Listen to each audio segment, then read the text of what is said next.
アフターグロー。今日もいつも通り行こう。パステルパレット、みんなで最高のステージにしようね。ロゼリア、このメンバーで頂点を目指すわ。ハローハッピーワールド、世界を笑顔に。モルフォニカ、輝く景色を一緒に。レイザー水蓮、暴れる準備はいい？個性豊かなバンドメンバーとライブを成功させよう。リズムゲームパートではゲームオリジナル楽曲がたくさん遊べる。さらにライブ背景を MV にして遊べる楽曲も。そしてリズムゲームの体感もパワーアップ。有名カバー楽曲も続々登場。知ってる楽曲でたくさん遊べるよ。最大5人での協力ライブが可能。みんなで協力してライブを成功させよう。バンドライフを楽しむアドベンチャーパート。ラウンジでは次々に交わされるメンバーたちの会話が見られるよ。日常やさまざまな会話を楽しもう。私たちと一緒にキラキラドキドキする毎日を過ごそう。バンドリガールズバンドパーティー大好評配信中。始めよう、私たちのバンドライフ。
Good evening, good morning, good afternoon, everyone, and welcome back to the Vanguard ZERO Summer Circuit 2022 Grand Finals. We are your casters for today, myself, Different Fight, as well as Kai. How are you doing, buddy? Welcome back. It's great. We had a little break, but now we're back for the finals. It's been a long journey, not just for us, but for the players qualifying and reaching that end, and we should be seeing the winner, the champion, today. That's right. And there is a potential for a back-to-back champion as well from the winter circuit. which is, of course, Click, who's made it into the top 8. But we also have a lot of other very talented players that are here as well to try and contend for that final spot to become number 1 in the summer circuit and, send off the summer with a bang, let's say here, and get some pretty nice prizes. And Kai, let's take a look at what these players are playing for. A lot of you are already familiar with it, but for one more time for people tuning in, of course, the 5th to 8th will receive 10,000 gems. The 4th place, if you win through the top 4, you'll get a exclusive Chrono Dragon Critical Trigger promo card, as well as your very own sleeves, emblem, and title, as well as 30,000 gems. And then if you manage to get 3rd, you get an extra card, and then again, your own customized sleeves, banner, and title, as well as, of course, 50,000 gems. And then Kai, show us the prizes that everyone wants the most. Right. 2nd place, you get some slight upgrades as well. 3 physical PR cards, a nice custom sleeve and title as well, getting that blue color, as well as 80,000 gems. But that 1st place, you're coming home with a full playset of the physical PR card. And then you have the 1st place sleeves and the special title and emblem with the nice red/pink sheen. 100,000 gems. What can you do with 100,000 gems? A lot of things. A lot of things. Find some very good uses for that. And I think next we have the brackets. So let's kind of take a look at that one. Yeah, let's see how the players are doing here. So these are your 4 final players that have made it out of day 1. Of course, it was a pretty hard battle to make it all the way here. And we see that we're going to have Ale4 Ray, Just Riv go up against in the first top 8 match. Then SF6 is going to cut you versus Kurosaki ZX in the 2nd match. Then we will be seeing Heize versus Shinyi in the 3rd match of the top 8. And finally, UWS Oflari versus OG Click 1014, the original champion from the Winter Circuit, trying to get the run back and get it to, that 2nd in a row victory potentially. So it's going to be very exciting. We're going to be watching one of these top 8 matches. And then after that, moving on to the semifinals. And then after that, the finals to crown our final champion. It's going to be super exciting. I can't wait. We saw some really, really good games yesterday. And then today, I can only imagine we got the best of the best. So that means we should be seeing the best games, right? That's right. That's right. It's going to be really hype. And we have some pretty cool decks still left over that I think people will be excited to see. And for our first match of the day, we're going to be seeing the top 8 showdown between Shinyi and Heize. So this is going to be pretty hype because both players actually have relatively similar lineups, with both players bringing Link Joker. One of them will be banned out. Both players bringing Neo Nectar, and the difference between Royal and Shadow Paladin. This is just like season 1 all over again. Yeah, I think that we've seen different Link Joker builds as well. We've seen the Star Vader build, as well as just a good old Messiah Wombo combo. So I'd be quite interested to see what they brought. But unfortunately, one of these Link Jokers have been banned out. So clearly, one of the players don't really want to see that at all. Mirror match. That's right. But we definitely are going to get a mirror match, though, because the Neo Nectars still remain in play. Or we might be able to dodge it. But we see Hazy here bringing the Link Joker to start off with. As well as Shinny, she's starting off with the Royals. I think we have a good chance of actually hitting that Neo Nectar mirror. Yeah, there is actually a pretty high chance of it, but let's get into it. This is our top 8 match. Get into it. Ooh, we see kind of like almost matching sleeves, the 10th anniversary, Suiko and Ibuki. This is going to be... Alright, we don't know much from this great researcher. Most likely Messiah, I think it's Star Vader. Yeah. Oh, Star Vader, okay. Because... I think I saw a similar build running the Grade 3 Searcher to begin with. So yeah, now that we have the Zinc, we have a good idea. It's probably Chaos. I think Chaos should be pretty good against actually. Oh, maybe it's not, because I know since Royal is going 2nd here, it has the tempo to just get the first stride, push a lot of damage early on, and then on a nice turn when the stuff is locked, just go into Messiah to unlock the front row and just kind of finish off from there. 180 sleeves. I was gonna say that's the Fire's grade 180. Like that is, I've seen someone at 200, but that is like they start to look extra pretty once you start reaching like the mid 100s. It's pretty wild. Yeah, and two PGs kind of revealed on Hayes' side. One to the damage and one to the bottom of the deck.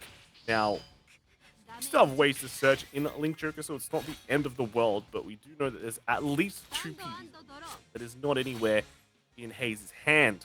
Yep. Which is a kind of an issue. If you're up against the Royals, they like to pressure you pretty heavily. At the same token, Shinny really hasn't pushed that much. You do have to be careful as well. If you push too hard, they can just photon your front row and you don't feel very good. So you can be just saving up for a big first stride turn and then just go from there. And we've also seen some players running unlockers in All-Mal as well, which of course makes this matchup a little bit better, especially because I think a lot of people do expect to run into Chaos eventually. Very strong Vanguard swing here from Heise, gets the heal and the draw.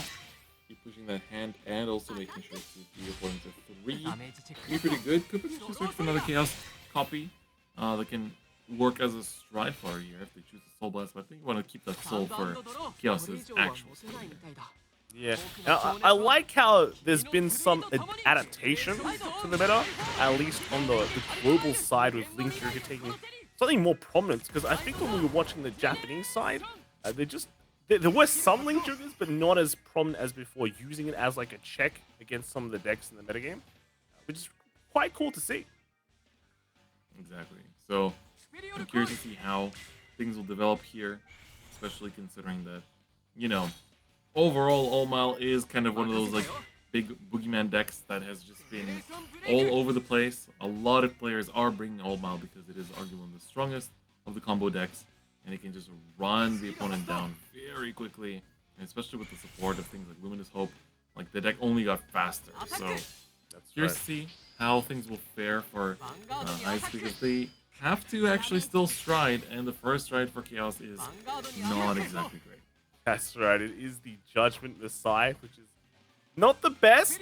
Not the best, while, you know, she gets the style of the Chaos a bit with multi-attacks and just overall massive damage output. Of course, I think Shini's just going to kind of keep the opponent at 4 damage. You know, when you get so much damage shielding, even though there was no triggers, 26k is still a bit hard to beat. That is true. That is definitely true. So now let's see how Heise is going to come back. It's going to be that kind of slow first stride.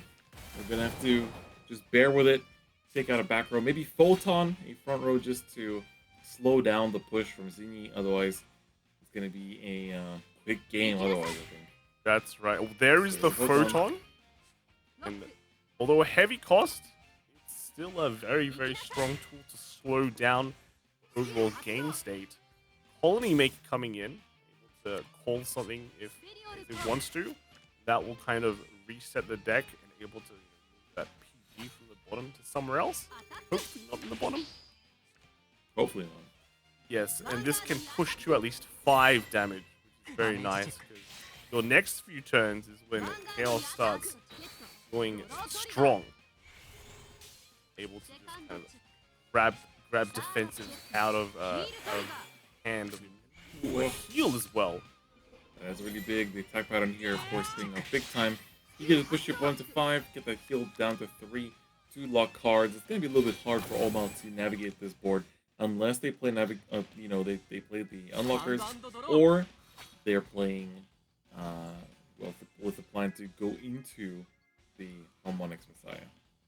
I think going Harmonix right now is a bit too weak though. When your opponent has 2 intercepts, generally, you know, you're just stopping so many plays. Going just straight into the Luminous Hope, with the Luminous Hope, you're still able to make 1 more attack onto the Vanguard at least. works, right? Which works. You're still doing 1 damage, but that does unlock the limit break again for Hayes' side, which might not be that good. Yeah, it's gonna be a bit rough, especially without having the retire here.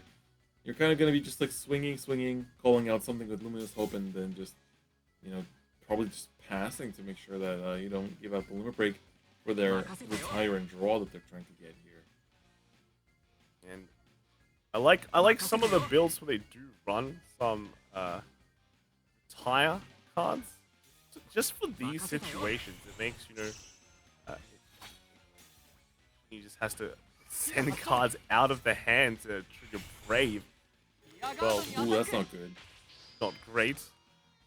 I feel like the game is slowly slipping away from Shinny's side, really favoring Hayes after the heals and the slowing down of the game. Ooh, Slayman there is nice, but again with a 1 circle lock, not exactly great. The heal down to 4 is good, That is but the hand is not exactly that plentiful. The PG will bounce back to hand. We're gonna actually put in the 4th point of damage here as well. So Limb Break is unlocked, and Chaos Wolf gets a plus now from all these unlocks too. Yeah, so there's some very juicy targets for Hayes. Able to retire the back row and then go into something like a universe. And then if Hayes has the iron, that's a double front row lock, which will basically force Shinny to kind of go into the harmonics. But if Hayes can then also set up a double intercept again, it's just really going to make just kind of stunt the aggression from Shin right there. If you use the harmonics, then you know you don't have the option to go into that later, and for what? Just to like deal 1 damage? Too great. Not exactly, no. Yeah. Generally, you want to do it when they're on 5, and then then you can start using the multi attacks, then kind of just drain the hand out of the opponent. Kind of doing that on 1 attack, dealing that 1 damage, and then getting damage shielding to kind of stop a bunch of things. That's not too great. Have the universe coming down, locking one of the front rows. We're expecting an iron, but maybe not have the iron. We saw 1 iron go away already. We haven't seen more than just that, I think. So, Zinc first, get the resources back. Iron would be huge. Probably putting there we go. is. I think that's putting Heise into the winning position here, because here you're basically forced to harmonics, which then doesn't really extend combos. Like you have to just use your twin sword to effectively try to make some kind of multi-attack, but the power-ups aren't coming out. Like it's gonna be a struggle. It's much better when your opponents are like 5 or so. And maybe that was why Hayes was thinking a bit longer on that play, just because had to call another iron and then a heal trigger down just to hit numbers to kind of put pressure on. But getting rid of a PG, 2 PGs Double from three Shin's out hand. in total. Yeah, and that's indicating there's no heals in Shin's hand, because one of those attacks was just a weak 16k attack. Yeah, exactly. So for Shinny, this is a pretty dire situation. I think you're basically forced to go harmonics just to not lose and sort of fight for a chance, which is even then gonna hurt because you can discard the 2 cards in your hand just to unlock these. So it depends on when you draw out of the stride effect, and then just it kind of hurts. Like you are going to bash rears, swing with harmonics, and then just pass. You're not even like asking for any shields or anything. So it's a little painful. And the unfortunate thing is that not losing does not equal winning, right? Actually, if she's called 2, okay, you can unlock So you everything. basically just discard as much as possible. So Yeah. you unlock and then do as much as possible. So if you can unlock 3, then you unlock 3. This is a cool way to at least force out 1 defensive. The draw, of course, helps, but a lot of defensives are, just being dropped from Shinny's side just for the sake of doing this turn. So this is do or die. You either win off of this next attack, or it's simply over. Yeah, I actually think this is a very strong push, actually. Yeah, Just throwing down, throwing down the hand. Giving the power. Oh, the draw trigger. Ooh, that's big. But there's only Still hitting, maximum 3 PGs in Hayes' hand. So There's these two two attacks though. might actually do it. They might actually Find do out. it. Power comes out. The PG gets procced. One more. Just to survive. There it is. Isaac barely hangs on. 1 PG left in the whole deck. No more heals left either. But Ginny has a 1-card hand with just 1 perfect guard. This should be relatively easy pickings for Heise to finish things off with 1 heal remaining in deck. The chance of it being found is not exactly the highest. We might have to be careful here, though. Going to the stride, looking at the deck counts, we'll go down to 5. But this big crunch is actually very, very powerful. There's still 1 more iron, because we saw 3 irons so far, I think, right? Yeah, I think so. It'd be quite strong. Again, though, and there it he has is. It's huge. Heise can now swing on in, and even if a heal is checked, doesn't matter, the Vanguard can get over it. That should be basically game for Heise getting up ahead in the set. 1-0 over Shinyi, and that is a huge start. That is a huge start, simply because you're now 1 step closer to the top 4, 1 step closer to the Chronojet promos, to all of those gems, in addition to finishing top 4. It's gonna be intense. This is gonna be the do or die game for Heise, and then Shinyi needs to also. I mean, actually, it's the do or die game for Shinyi. Heise can kind of chill and take it over 2 games here. That's right. The Link Jerker making it through, showing the power of Link Jerker right now, especially the Star Vader build. Once you got those games on lock, once you got those locks down, and you're able to just stunt the aggression, it is actually very hard to push through. You basically have 1 turn as Raw Paladin to do the combos, and getting that draw trigger kind of stopped a lot of things, right? Would have been nicer if Highs was in 5 damage, then you can get the super combo, but you don't always get what you want, right? So, Unfortunately, yes. So Link Joker showing the power of Star Vaders, but now we are going to see the tried and true power of the Neo Nectar lineup, and Neo Nectar against the Royal Paladin. We've seen this matchup play out a couple of times, Royals, fast, aggressive, powerful. Neo Nectar, still kind of the same, right? Still fast, but a bit slower, but still powerful. You get those jingles set up, and what can Royal do? It's basically 2 turns of not much, right? Unless you... I respect the sleeves. Neo Pineapple in the streets. The best, very stylistic choice. The best Neo Nectar unit, maybe, right? Perhaps the most famous of all. Of course, Neo Nectar does have Musketeers, and they're pretty cool. Big fan, but Hero Pineapple, hey, I'd count that as an exception, right? I thought you were going to mention Asha. With the smug Urara. Very good. Very, very cultured. Shout out. Yeah, I like all the little meme avatars that you can pick. Yeah. Alright, well, Heise going second. Gets a draw right off the bat. Always like to see that. Pull up that hand and get ready to combo off. Gazala's going to do the usual thing. Look at top 5. We've seen these moves plenty of times from yesterday. And of course, these are probably the 2 most popular decks of the entire tournament. Yeah. And this Neo Nectar going second is actually huge. Just able to get into that jingle faster. It literally just comes down to jingle turns. What can you do? Just wait. You can just wait. Can you beat them? If not, then it's gonna be a bit hard. Yeah. Unless the Neo Nectar totally bricks. Yeah. True.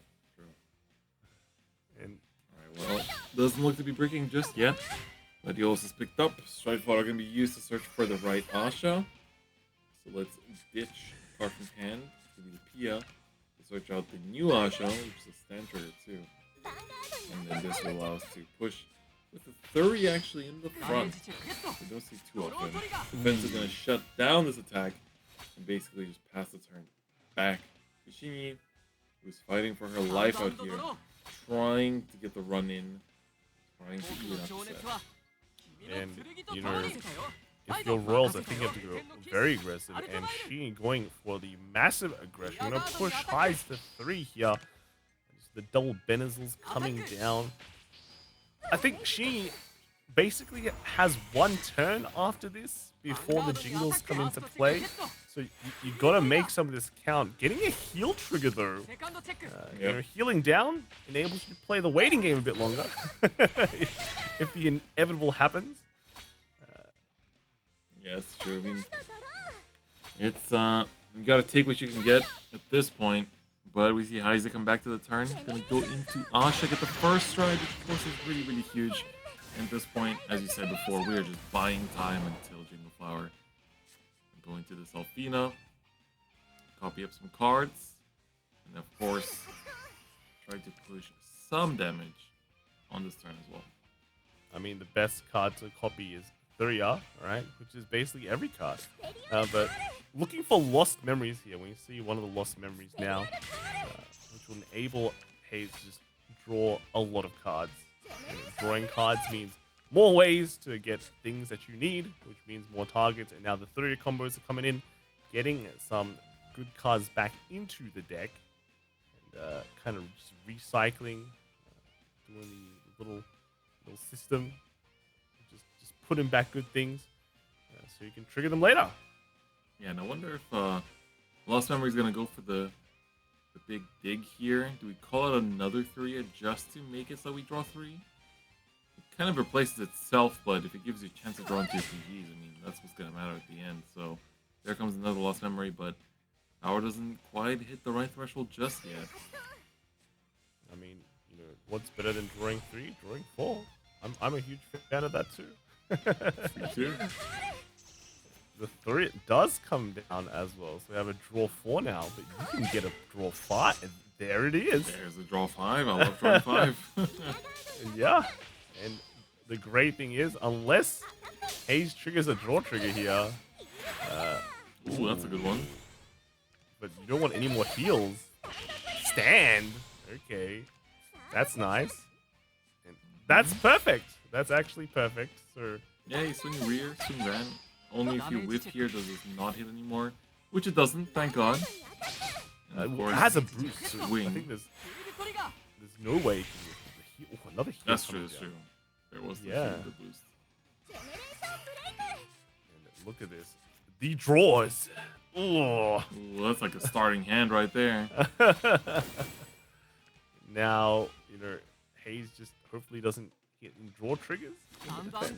So he doesn't go over hands. But I think after that draw 5, you're pretty much set. It's like a Oh yeah. it's like the old CEO Mega Blast. Yeah, exactly. Except for only 1 cow blast, which is very generous. Luminous Hope. Show us the hope for Shinji. Really needs this win to make it to game 3 and try to get the run back in order to make it out of top 8. Like, this is... Every game is so important for the players here today because they are going to be the determining games that will show how far they can go and what prizes they'll be getting. And this is looking a bit tough for Shin right now because, you know, you got the 2 intercepts to beat through. You got then you can start swinging at the Vanguard, but then you look at your opponent's damage zone. Only 2 cards. It's like, oh no, what happened? Yeah, I swear we did way more damage this entire game, but, you know. Imagine if she heals here as well. Has a chance to go back down to 1. That Which would be is so huge. And right now, I just had a little update on the bracket. So between Ray and just Riv, Ray has already won their top 8 match. They are confirmed into the top 4. And then now, Click is 1 game up ahead on the Flari. They're 1 step closer to potentially recrowning our champion. And we the did winner of get that that match will be the one to go up against the winner of our match here. So it's going to be very exciting. So both players getting a heal now as well. Ooh. So that we're just staying low, but Hayes still getting hit because the Royals does do quite a lot of damage. 1 damage for Sheen. Maybe she can way through the jingles? It's when you're Yeah, that low. I feel like you don't really want to, and like try to use your blasters as much as you can, but it's gonna be rough, that's for sure. Yeah. Unfortunately, I don't think she is running any form of retire in the grade 2 line, so you just gotta deal with it. You just gotta live with the multi attacks pretty much. Yep. Alright, let's go into the Jingle Flower, set up the wall, and then essentially just do some waiting and pushing while you do that, because closing in from 1 is gonna be a bit of a tall ask. Point heal? Oh, The 3. interesting. That is a 4th heal that's out now. There is a way to... Oh my god, wait, yeah, they called it before the Thuria. So the Thuria inherited the heal's name and they could put the heal back from Schwab. Oh wow. So that's Sneaky. possible, but that's only for that one. So like, now you can keep this heal... So basically you can keep this heal on board, and the Thurias that you call now will inherit that name, so that next turn you can put a heal back the deck again. Wow. Really, really interesting. You can even overcall it and it will still have that name. So There we go. So there it is. So the cool thing is, can you just trigger the heals and then keep on healing, but you gotta watch out of time. Yep. Oh, there we go. All right. Not as close as the click one, right? But you're getting there. That's right. The UEC stands. Triggering any heal would be pretty good here. Getting a draw though instead. Not that necessary. Our hand is already pretty good. There's only 9 cards left in deck too, so not exactly at the freedom to be drawing that much. Yeah. Oh, actually doing it. Ooh. Oh, okay. Maybe Hayes really needs defensive. Yeah, I mean, perhaps just to survive against Altmal's rush, even though under a Jingle Flower. I'm quite surprised. Yeah, but if we look at Hayes' side, 3 heals are out. That is true. So, I don't know. We've got Fides coming out. That's nice. Don't That's see that cool. very often. Yeah, very hip card. Helps to get rid of some of the units so that puts the power down a little bit. Hayes has to be careful with the deck size, right? Like, sure, the lower deck you go, you can put back stands and hit them, but Shinny's at low damage, still at 2. Is it a bit too premature? I'm wondering, is it too soon? Perhaps. So Find out. Fides skill going off now. Pull something. Retire some So- things too. Red on coming out. Yep, it's a good little card. Activating gives 3k. Nice. Get the Brave skill activation potentially after. Although we're 3 cards in hand, so I'll have to get some draws for that. But that's the only Brave ability that really is going to lead to more calls this turn, so it works out quite fine. Oh, these power lines are massive. That's, Yeah, you just swing solo, swing the Twin Sword, make more attacks, it's pretty good. Yeah, the red on as well, hitting just 20k by itself. This line is just going to hit over the 17k. The Fide is actually wrecking the entire field, except for the Thurias, of course, of Hayes' side. Hayes can replenish that. It's got like 9 cards in hand. Yep.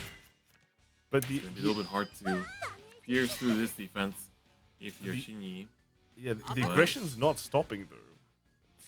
It's That still is always an works. issue. Heal getting thrown away. 4 PGs still somewhere. Haven't been revealed. True, huh? Let's see what Haze goes now. Is it another jingle? It just feels a bit rough on Haze's side. The damage at 5. 4 cards in deck. be rough. Going for a reride.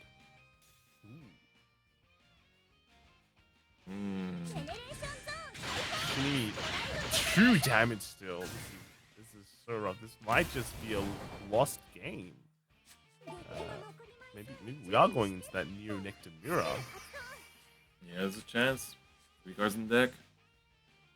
You gotta start putting stuff back and not YOLOing as hard because it's gonna be very dangerous. These stories, of course, do get the job done. 2 cards left in deck, so potentially putting like 4. Problem is, gives you a bit of breathing room. Haze's hand size is too much. Won't be able to put 3 back. Can put 2 at most. But again, the problem is just still, you know, the 2 damage. Yeah, you can just push up any way possible. And Ooh, the that's timer as well. Uh-oh. He used... Oh no! Don't lose it. Let's not lose it. The timer's right there. Oh, he lost it!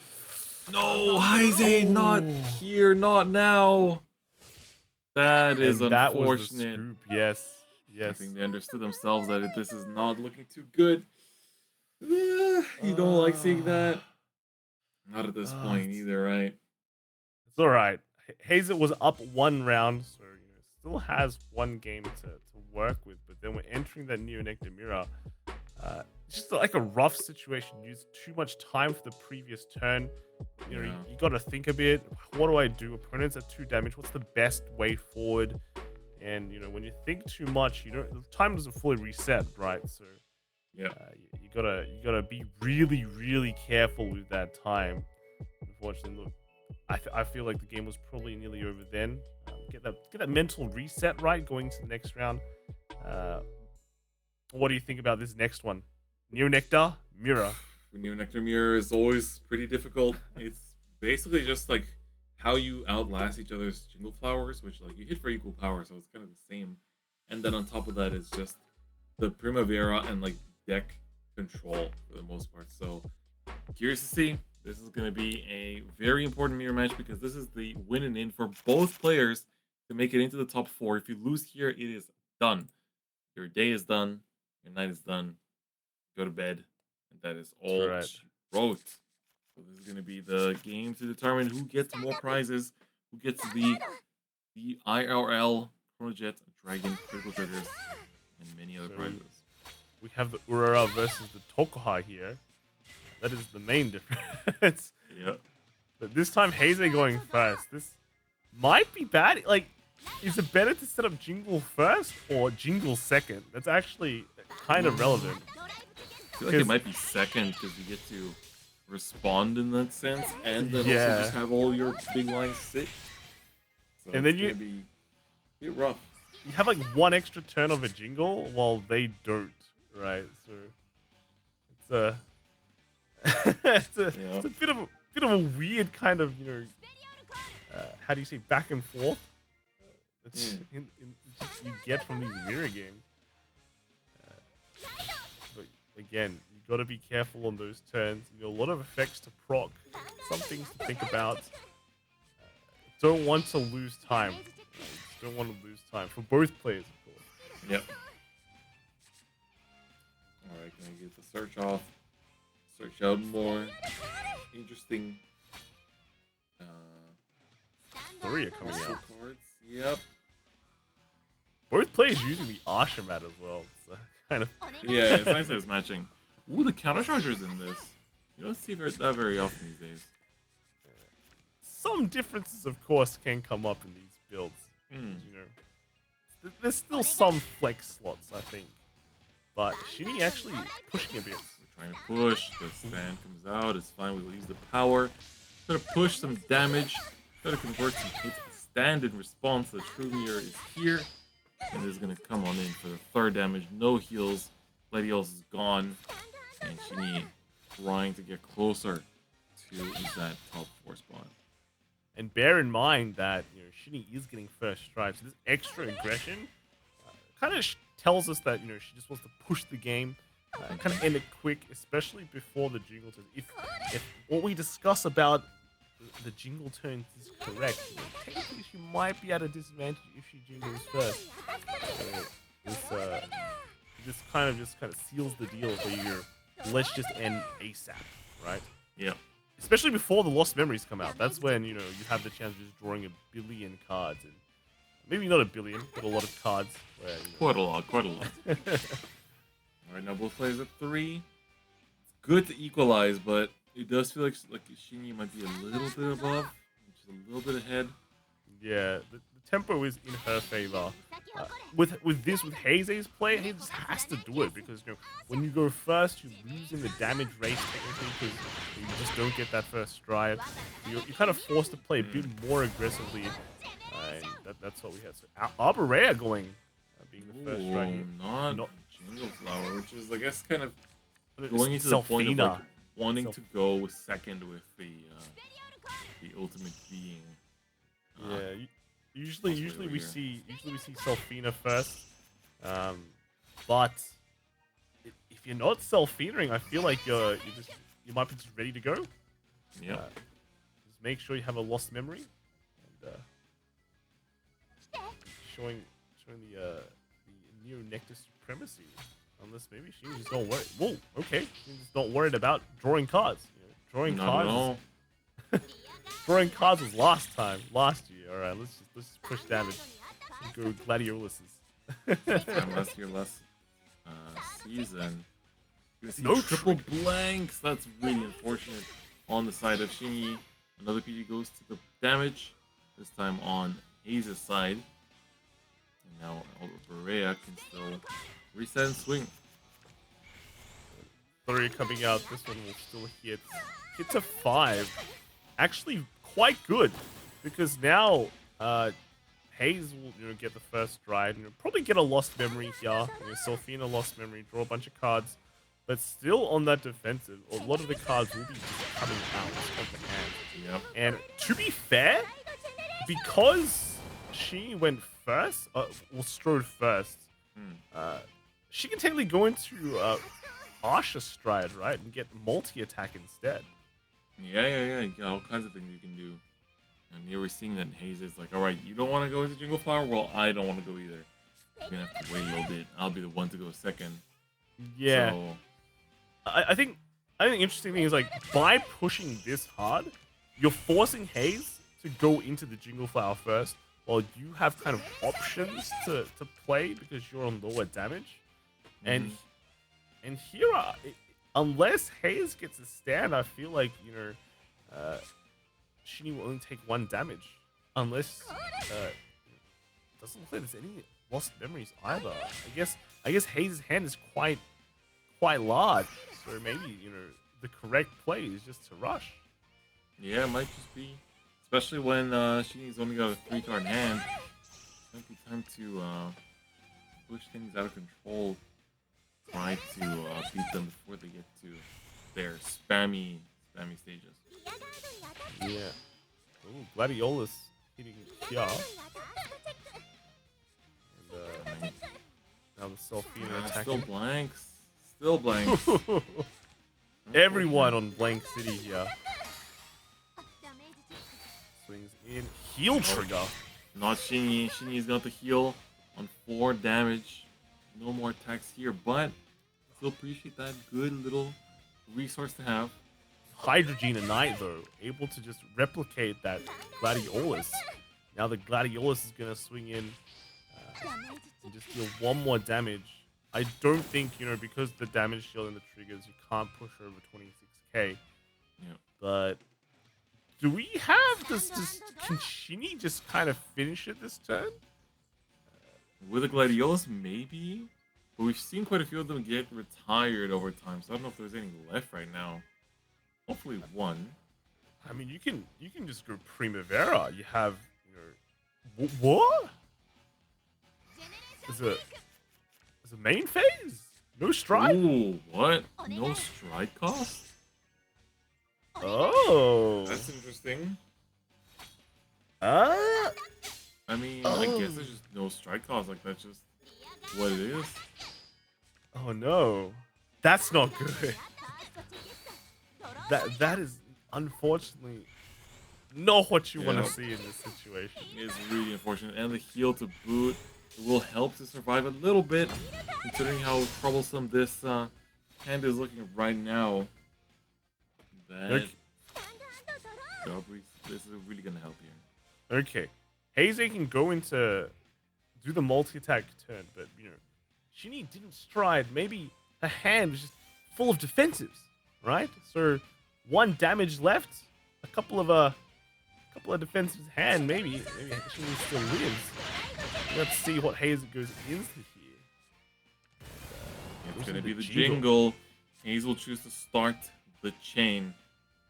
So this is gonna be the battle of the jingle flowers. It's gonna be a long one. Yeah, and once I feel like Haze is just going like recognizing like a moment of weakness. She couldn't stride last turn. It just means, you know, she also didn't commit much to the field. Hand's probably not great because there's only 4 cards there. How is she gonna get over my super powerful regards with what she adds? So, you know, Jingle just feels like, okay, that is the correct play. That is the correct play. And yeah, but I do agree.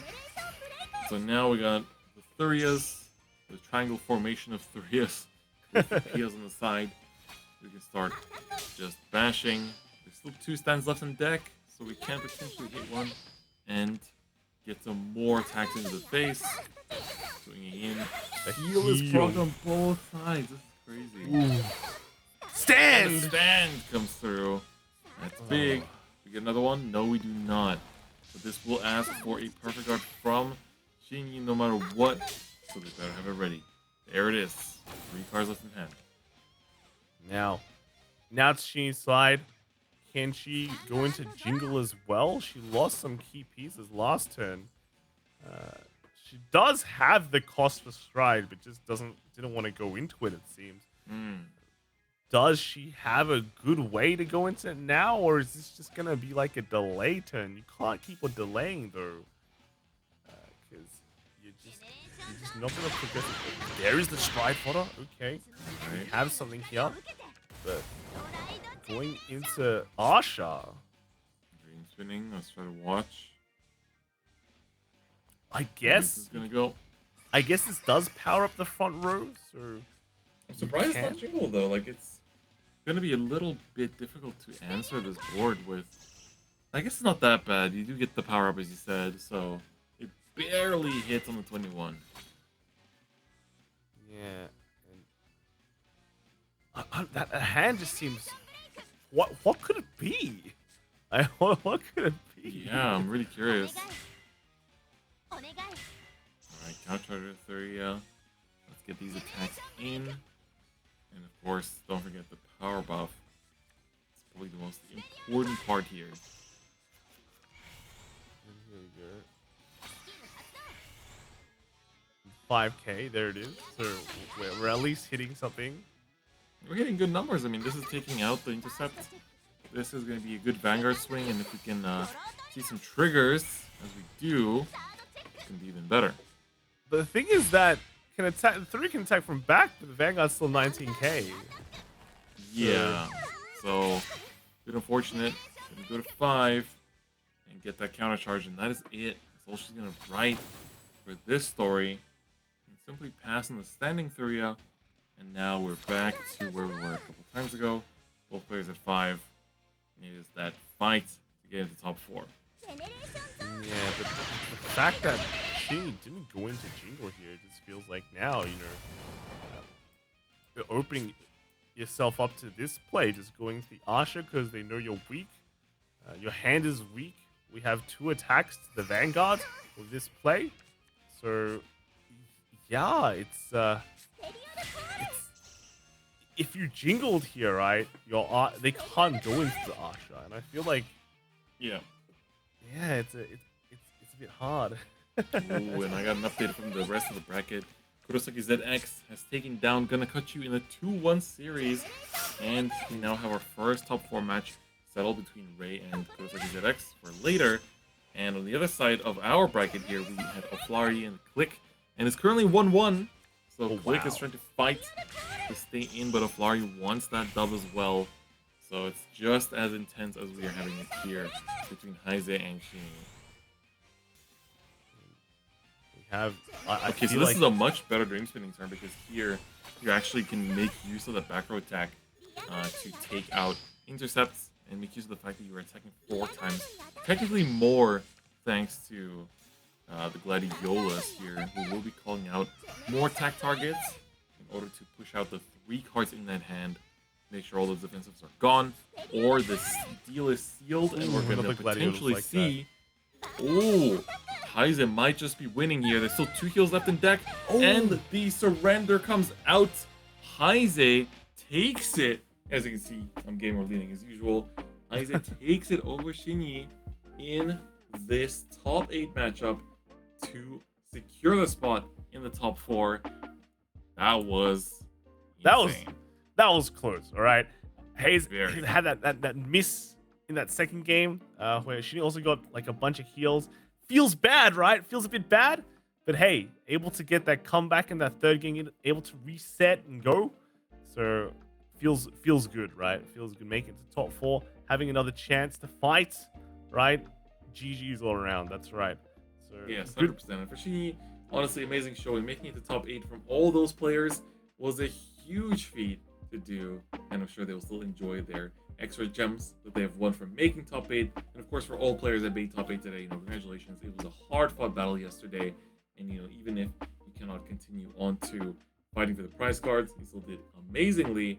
And so big respect, big claps in the chat for all the players that made it to day 2, because it was not easy to get here. Definitely fought. It was very long and hard yesterday for 10 hours, basically. Like, very crazy.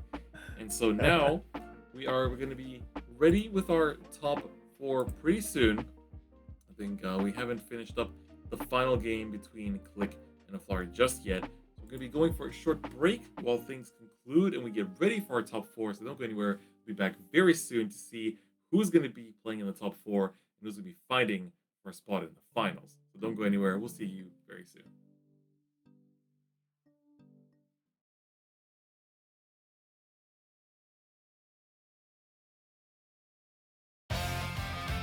Vanguardガールズバンドパーティ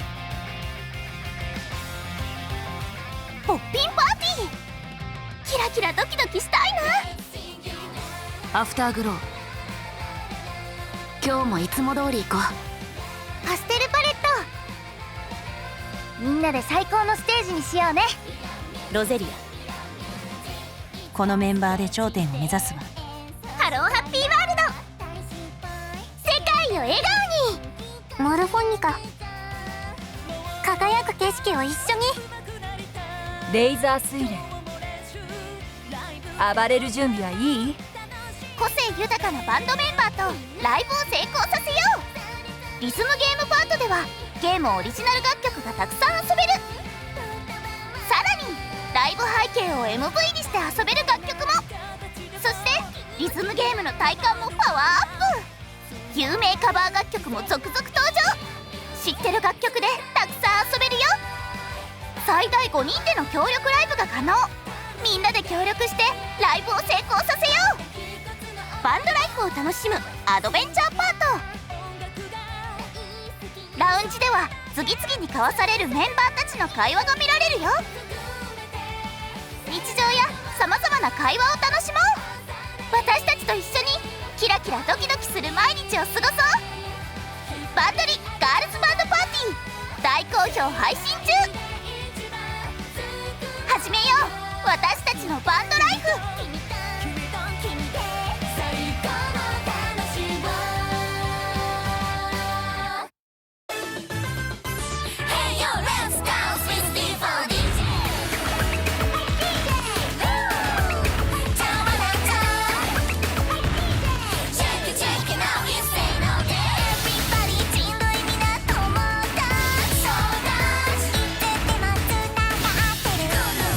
コミュニケーション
気になるあの子のオフショットや可愛い衣装がたくさん見られる。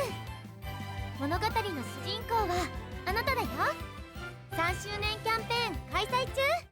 楽しくて心が踊る時間、未来に光さしてく。あるがままの気持ち信じて、明日へ夢をつなごう。思い切って Let's go。 最初に行こうよ。 Finding the treasures round the world。 ラブライブスクールアイドルフェスティバルオールスターズ。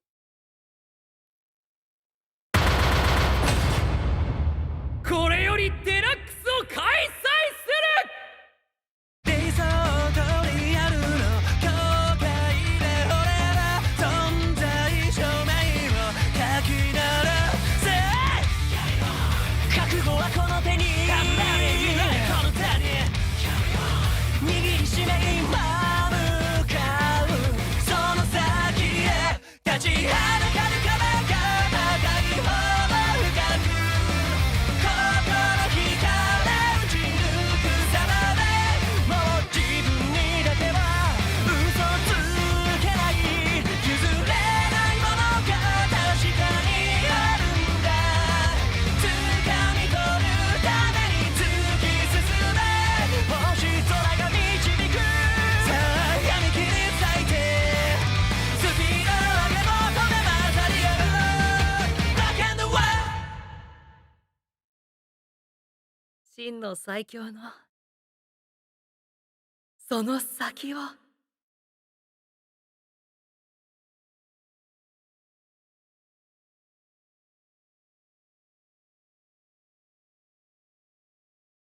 Card Fight Vanguard. Blackouts and Daybreak decks are getting powered up. And we are getting new Grade 3s. Festival Collection 2022, coming soon. Bushiroad. Mankind's final pitch to preserve their existence in a fight against the gods. Ragnarok, the battle of the strongest against the strongest. Which side are you on? Record of Ragnarok. Title trial deck and title booster. Coming soon. Bushiroad. Card Fight Vanguard. Featuring new units. Everything will be locked. V-Clan Collection, Volumes 5 and 6. Bushiroad. Welcome back, everyone. We are into the top 4 now after that very, very cool top 8 match. It's nearly there. We're nearly crowning the champion, but let's see who made it all through. Right, we had a bit of a peek during the game, but we have the official brackets right now. There it is. So we have AL for Ray facing Kurosaki ZX, then making up for just beating Just Riv and Gonakatsu. And then we saw the Haze match against the Shinny. And then lastly, we have the Fly vs. Click, with the Click making it through and Click making the top 4. We've got the defending champion. Yeah, it's a close, very close journey. Just another step or two, and might be able to make the full run back. The kind of pressure that Click must be feeling is insane. But it's going to be exciting to see because, of course, most of these were 2-1s. Like, this is where, you know, the best of the best make it to the top 8, and these games are very, very close. Like, we watched Highs versus Shinny, and that was honestly super, super close as well. It came down to that mirror match, and so now we're going to be watching Ray versus Kurosaki, 2 players that we haven't seen for quite a bit since yesterday. And then, of course, gonna see who of these 2 players is gonna go to the finals, and then greet the player between Heise and Click in the finals as well. So it's gonna be exciting. We have, of course, the deck lineup between Neo Nectar, Bermuda Triangle, and Link Joker being used by Ray, and Bermuda being banned here. And again, we didn't see too many Bermudas, and it's been banned a few times that we've seen it. And then Kurosaki bringing Royal Paladin, Gold Paladin, and Gear Chronicle, with Gold's actually being banned. Again, I'm always surprised by this when it's not the Old Mal, but actually the Gurgwit. So Gears, of course, I'm pretty excited about. I think that's a deck that is very cool. And now Ray is pulling up with Link Joker. That is not banned this time. Yeah, Ray was the only 2-0 player in the top 8 able to get that speed going. But we got, again, yeah, I have to agree. Banning the Gold Paladin versus something like the Royal Paladin, right? You think? You know, Royal Paladin versus Gold Paladin, you'd rather deal with the gold, but not the case. And then, you know, the Bermuda Triangle, hey, all right, let's, looks like not very liked.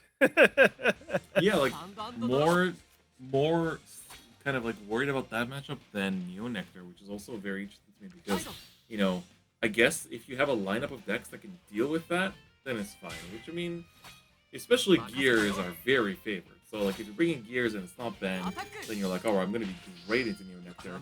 And since Ray didn't ban the Gears, that should be a matchup that Kurosaki should be pretty happy to go into. Yeah, I just want to point out, though, that when we talk about, you know, Bermuda not being a problem, usually that's because you have, like, a Neo Nectar in the lineup that just kind of auto-wins versus the Bermuda, right? Because we saw that happen quite a lot of times in the Japanese metagame. But because Kurosaki does not bring that Neo in his lineup, that Bermuda might be a problem. It might make games a bit too swing. You know, you might not like that, so let's just get rid of that from the picture, right? Yeah. So you see Radon's being Radons, fun. dude. I haven't seen those in a long time.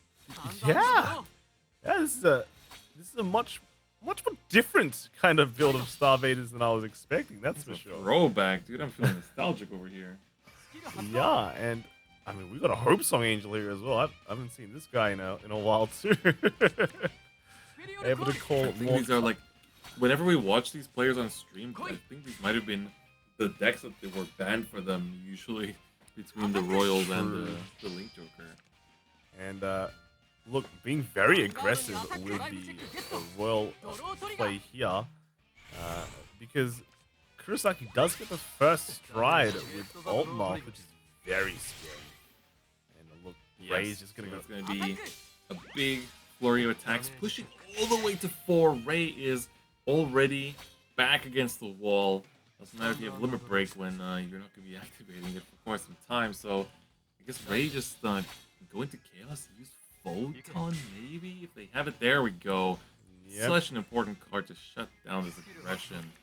We're going to try to lock the one with the booster behind it. That way you're kind of getting rid of a whole column like that. What are we going to top that play up with? I mean, remember as well that Ray is still locked behind that Judgment Messiah next turn, which is always hurts.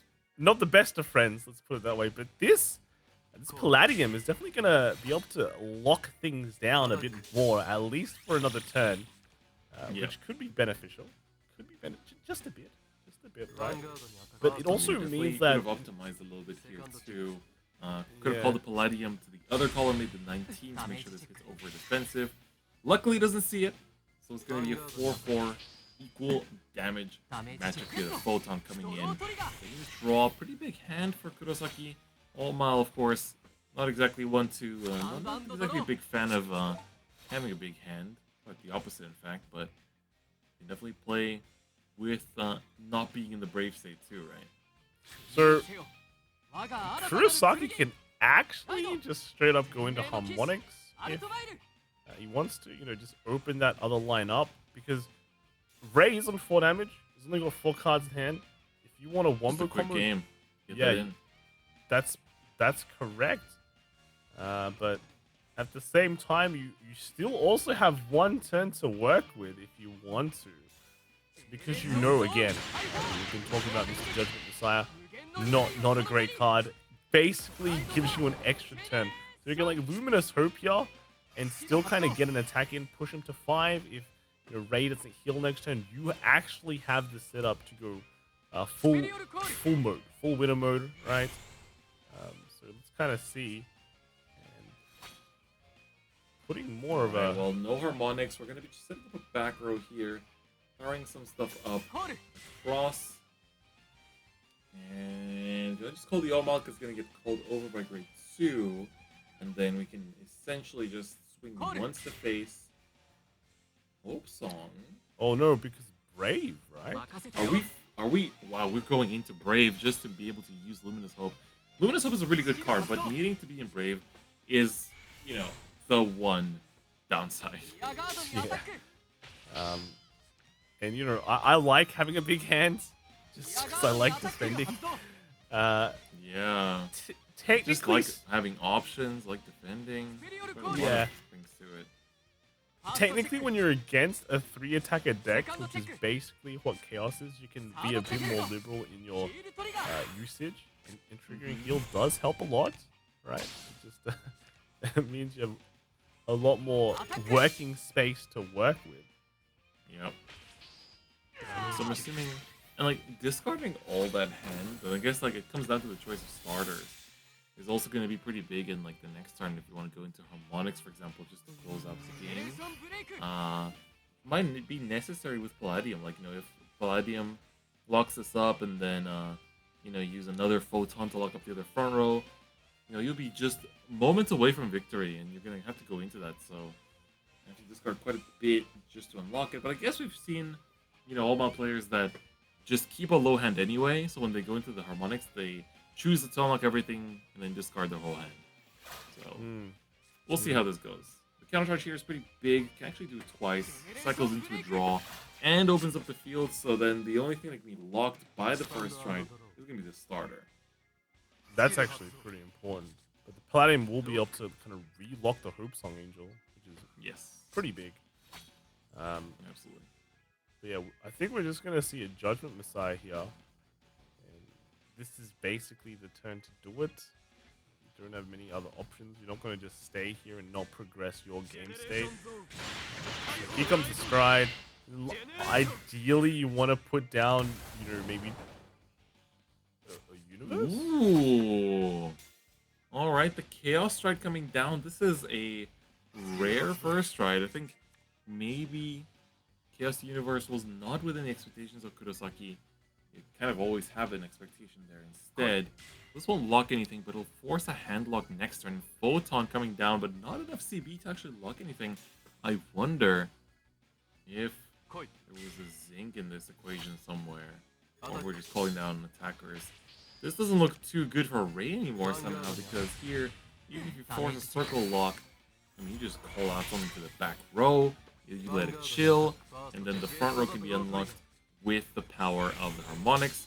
And if Ray doesn't heal right here, right now, this is going to be... Oh, well, speak of the devil.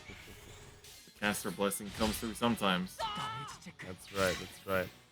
Yeah, I the universe seems kind of... Questioning a little bit. Not great, yeah. I understand that Chaos has really average or below average even first red option, but that is kind of just how the deck is, and the deck is still really good, and of course, part of the final lineup with a lot of players here for that reason. So, go to the back row here. I'm curious to see if this is still the kind of harmonics play, or if we can go for something else instead. Yeah, I think harmonics is not bad yet. You can discard 2 cards, give the boost as well. Or a Tengen. Tengen. Right, actually, yeah, Tengen's fine because Ray doesn't have only one intercept, so yeah, you get 2 attacks to the face with a Tengen. It's still pretty good. That is quite powerful. All right, put those Slaymans back. So you have targets to call from the deck. Tengen can activate. Give a little buff to the front row. Then we're gonna be swinging left and right. Try and seal the deal here. But surely there's at least one defensive card in Ray's hand. We've only seen 2 so far from both players. Yeah. Let's see. But it's just another card out from Ray's hand, which is good. Power pump. Getting a trigger here will just kind of confirm the push. Beat the bottom. Wall comes out. That is good. If the trigger didn't come out and the opponent got defensive, Which they do. Still have the Chaos Breaker to attack into, which is nice. Yes. This will get rid of a heal trigger. The third of which. Alright, well, pretty good. No relocking this time, but you can actually retire with the Soul Blast 1 of Ruin Break 4. So raising a start to hit turn with 5 cards in hand, which is pretty good. Enough to rebuild a bit of a board. And if you can lock up both of the front rows, that's going to be 3 swings to face. In a 5-card hand that's being, let's say, constructed quite recently. Throws away an Iron, going to Chaos Universe again. Looks like should probably have another Iron in hand as well. Otherwise, you can just retire the Hope Song, and then just kind of still get 3 attacks onto the face. So yeah, there's the Iron, and we're gonna so strong. We've seen Iron be so determinant in these games. Just such a core piece, such a core factor. One counter blast to lock the front row. Of course, one second is with the lock is really huge. But that's because like you have enough defense in hand. That's my main question. 2 heal guards come out. We just need 1 perfect guard. 1 went to the bottom of the deck, and now this one needs to proc in order to survive. 2 cards in hand will be enough to just go into harmonics and potentially push for game here. No heals come out for Ray. PG in hand for Kurosaki. This might seal the deal, depending on the contents of Ray's hand. I feel like it's probably harmonics time, right? Oh, here absolutely. You need that front row. And as long as the stride can come, and then you can also search a 2 off your starter. There it is. This should be the harmonics. Only 1 intercept on Ray's side. Ooh, and an update from the other side of the bracket. Click has won the first game against Heise. Not the entire set yet, but getting closer to the finals. It's gonna be a crazy run back if Click manages to make it. I feel like when you hear Click has won so quickly, it means that the other play did not ban its Genesis. That's what I tend to think as well. It's oftentimes also like Click wins the first match too. Yeah. So, oh, okay, calling a booster as well. That works. Yeah, in the end, I mean, anything you call out of this Suleiman isn't gonna work, but you need to discard 1 for the Suleiman to actually get the multi-attack. This is a pretty big gamble. The draw comes out. That's huge. The last draw as well. That is very big. The PG is gonna activate. Suleiman can swing in, but has to discard 1, 2. Superior call, but it's gonna attack for 26. A magic number asking for perfect guard. There's only 1 heal left in deck. Drew the PG and then just discard it right away. You can call anything that makes some good numbers on attack. Benizel. Benizel's pretty good. And it hits. There's still a heal left though. It's not entirely done just yet. There is hope for a heal. There is not. Ray, unfortunately, will be losing the first game. Kurosaki is going to take it 1-0 up in the set. And now I seal the deal with Royal Paladin. So we're going to be going over to Gears after this.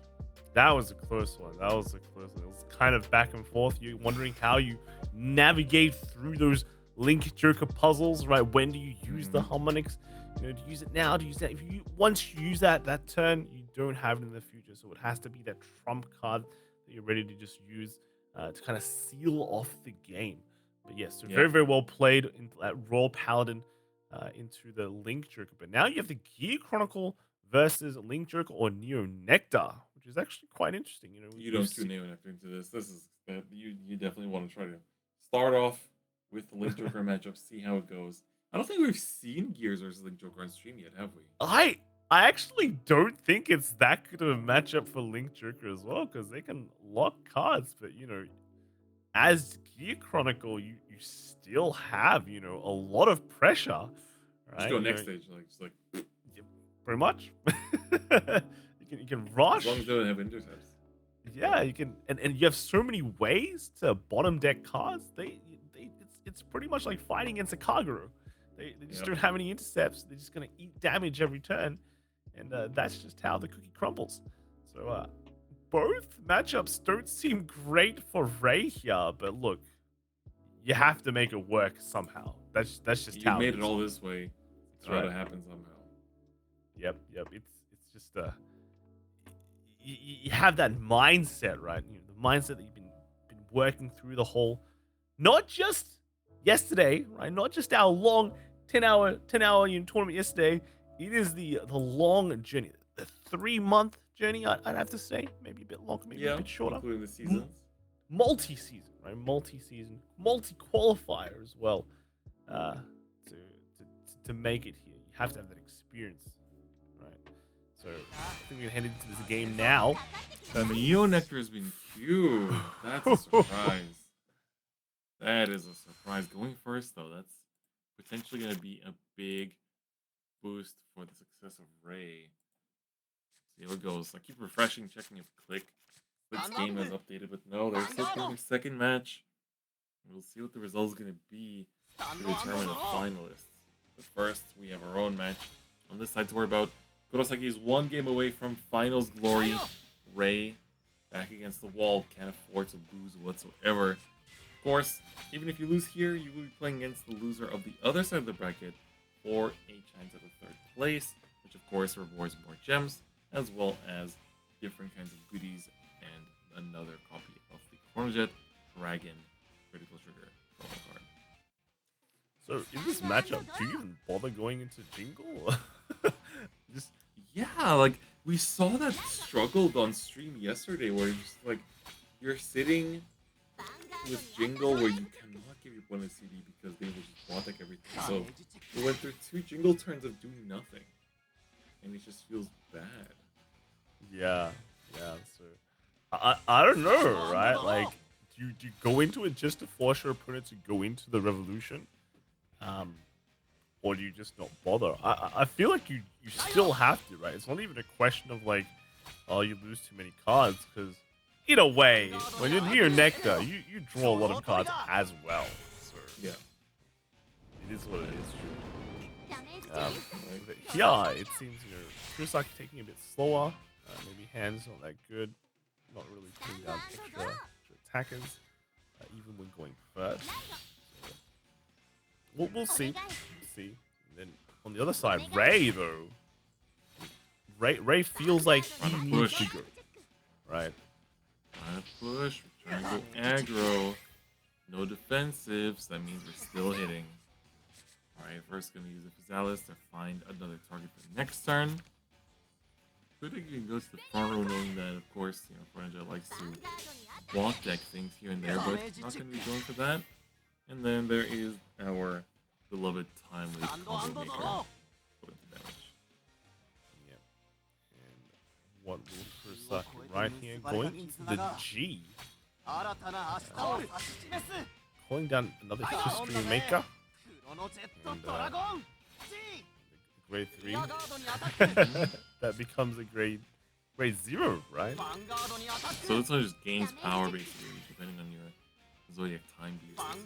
So it's pretty good. 19 swinging in. Even if there was defensive in the last attack, this would have still Gears through. Gonna equalize the damage a little bit. 3-3. A whiff heal is also, of course, happy sight for Kurosaki, not so happy for Ray. Yep. And let's kind of see Ray. First stride time. Which one do you go into? Both players 3 damage. It's been a pretty quick game so far. But I feel like when you're near here, you have Arborea hits can cause something that'll push 2 damage. Chrono Jet can kind of, depending on what he has though, you can still kind of, you might just sneak a lethal turn in as well. You can. Lost Memory is coming up. Kind of possible. There's only one hit here, but I think we're gonna go for farming instead. Try to build up this hand a little bit better. Find those PGs and whatever else may be necessary to survive against the onslaught of Gear Chronicle. Yeah, and so 2 lost memories here, but I'm wondering, if you actually no, it's fine. Kurosaki only has 1 intercept, so you can get the double whammy, you can get the lost memory and the Arborea effect too. It's not too bad. It's not too bad. You got it all. Pia's effect going off now as well. Into 10k. So it's 10k we're going to swing in. And then we're going to get the... there we go. Lost memory. It's not great. Arborea will swing in now and get the on-hit to call in front of the lost memory as well. And then it will have... Lost memory has boost. So we have... Hopefully no power! No power! Oh. Unfortunately, it's not going to be connecting to much. Gonna get that cloning done. But that was all she really wrote. 18k. Can swing to rear and just pass, essentially. Giving 5 CP to Gears as well is, and all heals are still potentially left in deck. Wow. Gonna be quite the development. So here, first strike time for Gears. Most likely going to be the Split Pegasus. Being able to, of course, develop a bit of a board from there. But you don't get any ways to bottom deck your opponent's Gears. You might want right now a bit more than anything else, but it's a bit of a tall ask for the time being. So there's a Split. Good old Split. You want to split some Chrono Jets, get some good cards. Remember the play for this? You get 2, I think it was Chrono Tiger, right? Yeah. So basically, this turns into a 1, and then Chrono Dragon calls out the Chrono Jet, and then you split the Chrono Jet into 2, split Pegasus. So the 2 you split into have to be Zodiac Time Beast. So you can actually split a grade 2 into 2 1s, which would be the 2 intercept grade 1s that this archetype has. And so here we go. In the main phase now. God, I really like the way this playmat looks, but I'd be a bit afraid not being able to see like the times clearly. Just like, oh no. It's a tactical play. But what if it backfires? Yeah, that's a you problem. Part of tactics. Part of my cool strategy. That's right. We have Kurosaki setting up the. We got at least 1 timely play, right? Right. Blank. We need the X9 Beast. Grade 3 to show up, and it doesn't. Only pushes to 4. Are we too slow? I haven't seen any defensive cards whatsoever, so let's see. It has an on-hit time leap though, which is very nice. It's also 21. Yes. Exactly. That's gonna be very nice. Push to 5 and make it so that we can Chronos command safely next turn and also just swing at the face 3 times. Yep, and if the jingle doesn't come, it's quite possible that Ray goes into the Asha to get 4 attacks. Which is okay, but that just kind of leaves, Kurosaki able to just go into anything else, right? Even, next stage, just to get like the multi-attacks in, and try to get more cards out of Ray's hand. But, ooh, there it is actually. There it is, you were right. Multi-attack. 4 attacks when your opponent's on 5 is usually pretty good. So that was going to work out with a new Searing Heart. combination. Of course, gonna get to call something out. Thuria. Looks like that's gonna be the target of choice. There we go. Although with that positioning, you can now swap it. Well, you know, bounce it back to hand. Put something back as well from your drop. And then open up that middle back row Vanguard circle. Or middle back row behind Vanguard circle. Instead to one of our, you know, potential attackers coming out of this dream spinning. Yep, and at least 2 attacks onto the Vanguard, so get 2 defensives out. But remember, you know, Asha does play stance. Gladiolus. Might be able to get 3 and then oh yeah, Gladiolus. Yeah, like stands plus Gladiolus. This could be more than just the 2 attacks face. We'll have to see. It's likely the Vanguard just swings into one of the rears as well.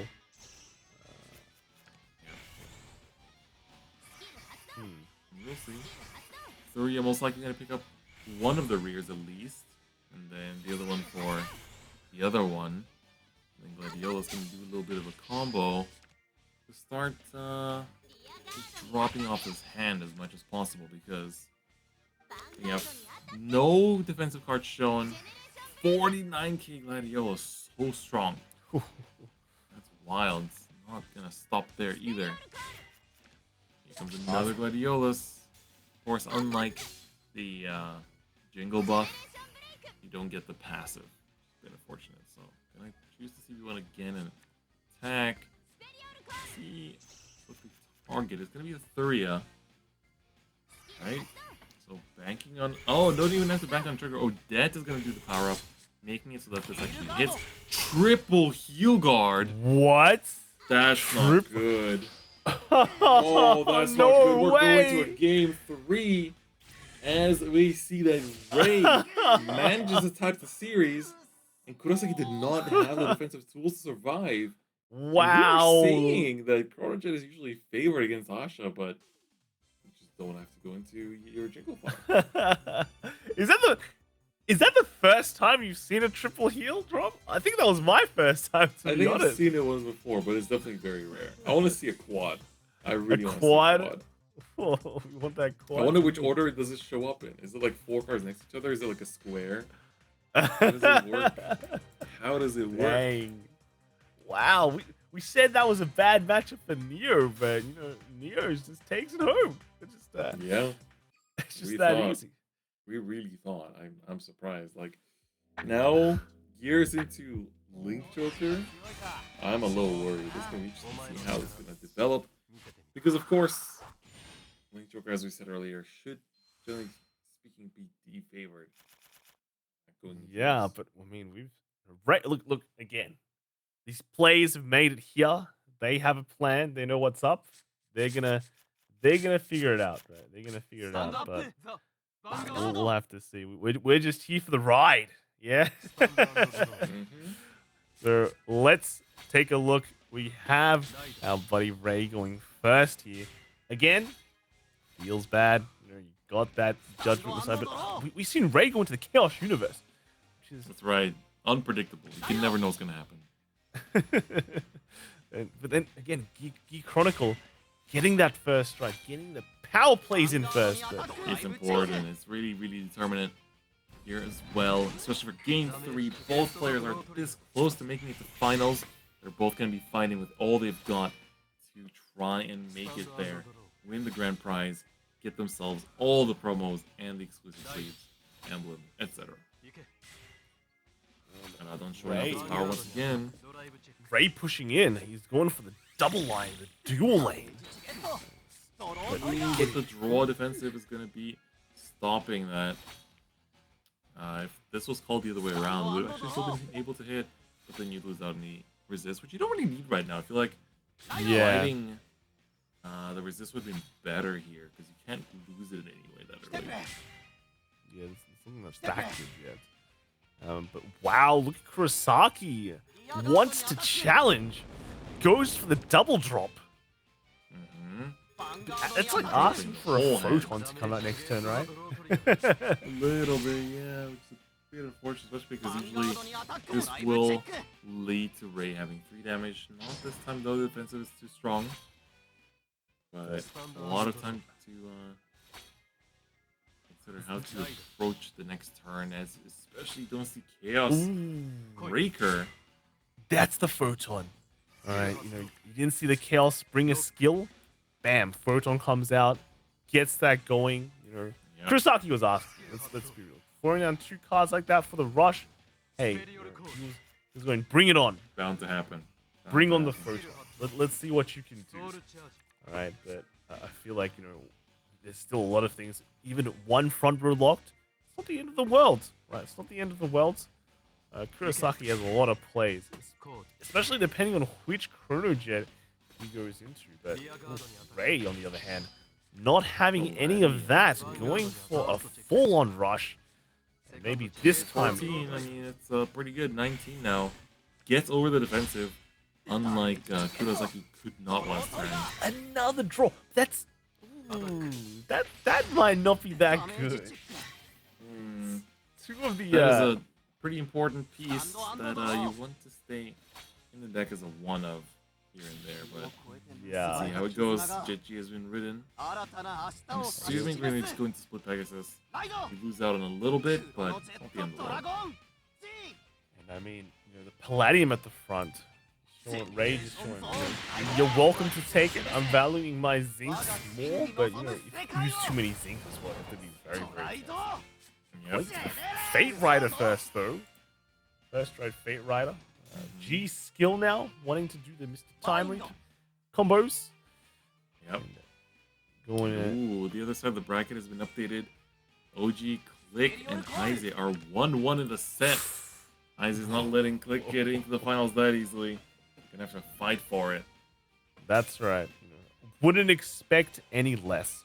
Right. If you want to win, you want to be you want to have to go through the gauntlet. You want to Or keep you're gonna being the have to best, fight. well, then you have to prove it. That's right. That's right. And the Chrono Dran skill happening now. Putting behind the locked card, though. Kurosaki has plans for that one side. Wonder what it is. You know, the, Ooh, send him back to grade 1. changing into Wonder what's for. into 2, yeah. Oh, there we go. Glimmer breath. What is it going to target, though? Photon? One Yep. Photon. There it is. Go twice to the Vanguard. Hopping on the intercept here as well. Nice. Yeah, you can just swing into 3 and then, of course, slowly get them to 4. Get them closer to the win turn for later on. It's a slow process, but it's honest work. And the 3 will go back to... Ooh. A lot of draws.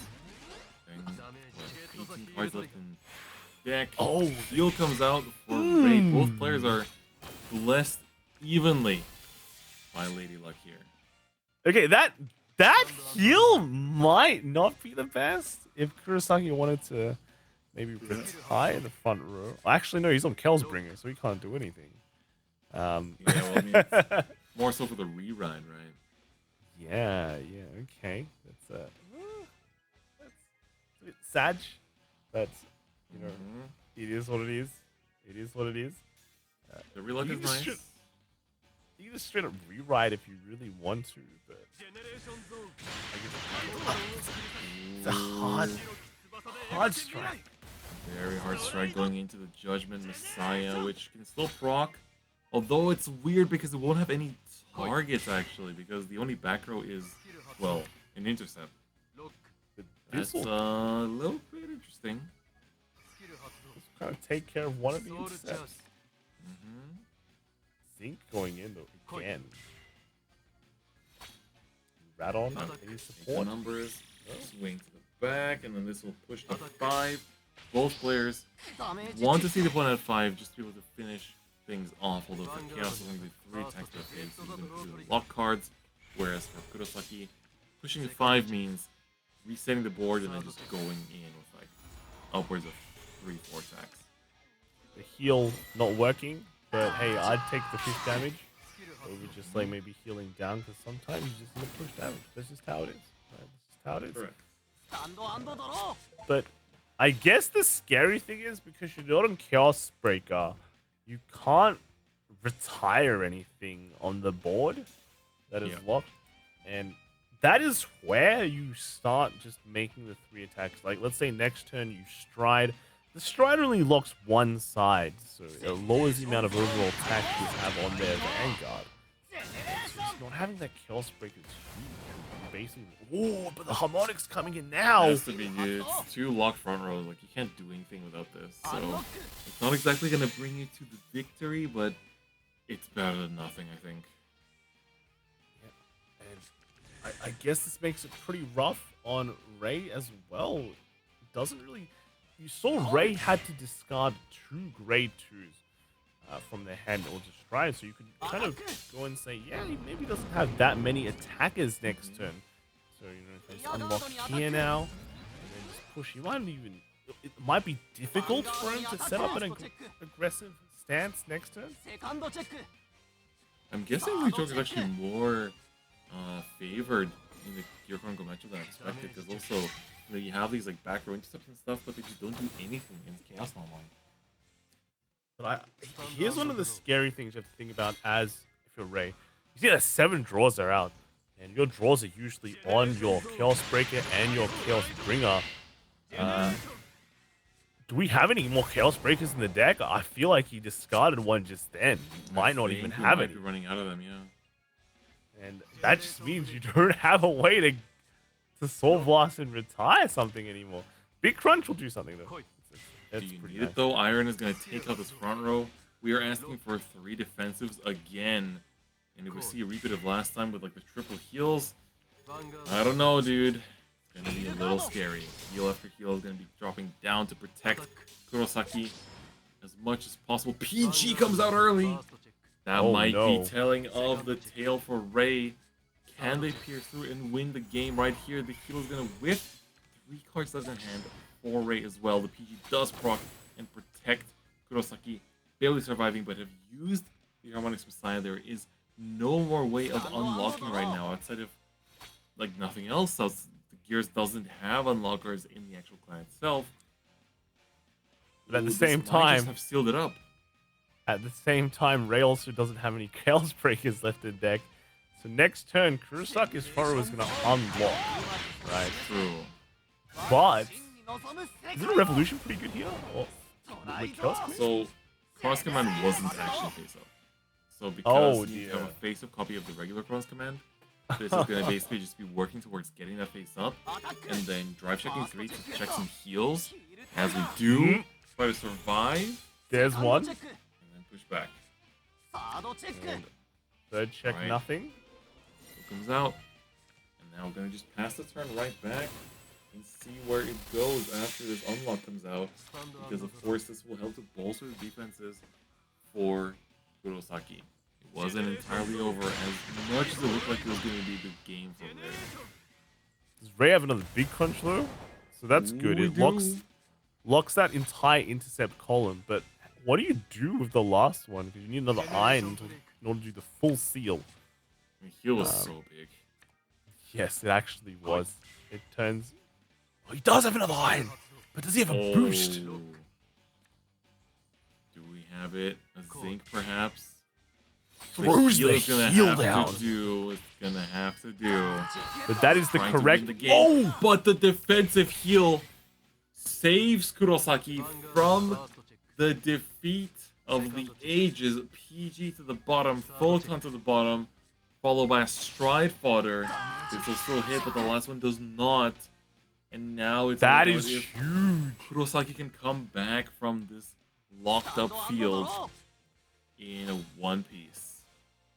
Yes, but is the revolution now then? Is the revolution beginning? You can revolution now, but that means you put a heal back to deck for your opponent. But I think that's fine. You get a nice attack on the Vanguard, and your field technically stays intact because it is locked, right? That is true. We're gonna stride. This should be the revolution. Theoretically, can self-timely pick one to put something back technically to deck. Straight up a plus or -3 for your opponent. That's There we go. Gonna call something out first. Actually gonna be time leaping the heal. Pulling out the PG. This lets you discard one, get the PG to hand, and then spin the whole thing back. Go to break 2. Put this back to hand. And then there is the revolution. Walk back that. And that's Look at that roll. You can attack Vanguard, and that's basically it. Oh, this is so rough for Ray. You have no hands, basically. You have to deal with 3 intercepts next turn. You have no way to get rid of any of them. No counter blast either that's like significant enough. Yeah. This might be pretty much... It might be game for Ray. Yeah, and it's been so close. Like, this set has been incredibly close. Such a nail biter. There was still a Chaos Breaker in the hand. Well, here comes Chaos Universe. This will be a lock to the field, which means there's still 2 intercepts to clear out, but no more CB left, and all the locks in this deck are CB reliant. Zinc could be in hand, though. He could call the whole field, though. Ray could just call down a whole field. Photon. That's one. Needs one more card. Maybe call down a PG even. 6 into 6. Oh! No! Choosing not to. Nothing in that hand of value to that extent. Telling us it should two be PGs. Maybe a heal as well. Well, the heal no is in deck. Unless he drew into it. Yeah, it's the hand Wait. could be heal PG. I feel like the heal might be on top of deck right now because it depends on what the heal went back, was. eh? Yeah. Oh, this is so technical. It's super intense. Like, for Kurosaki, they need to basically swing twice for game here. Maybe a next stage would be the way to do it. No, you can't. You have 5 cards in deck. Oh god, you're right. And Cruz Do. totally out of triggers as well. Crossover. I like crossover. it. This puts your contrast back to the deck. Gotta be careful with the draw. This is very, very tight. Yeah. Oh, Glimmer Breath. Glimmer is actually This is active. huge. That's another attack to the face. Only 2 cards left in hand for Ray. To try and stop this, he's gonna just go into battle. We're not even using any other effect. PG comes out. Is the second card in hand another perfect guard? It is a PG. It also gives a counter charge as well. Yeah, that's huge. But that'll mean no cards in Ray's hand. So possibly no way of striding as well. Pass? Ooh, I think he knows that the heal might be up top, forcing to draw into it instead. Oh, this is... Because this way you don't give counterblast, predicting that heal to be on top. Was that a top deck stride funnel though then? It Into might have been harmonics. indeed. We've reached Harmonics, GB8. GB8. No ways to lock. It's just an attacker. Wow, You're not doing anything else. Is this gonna be just praying for the heal to come out?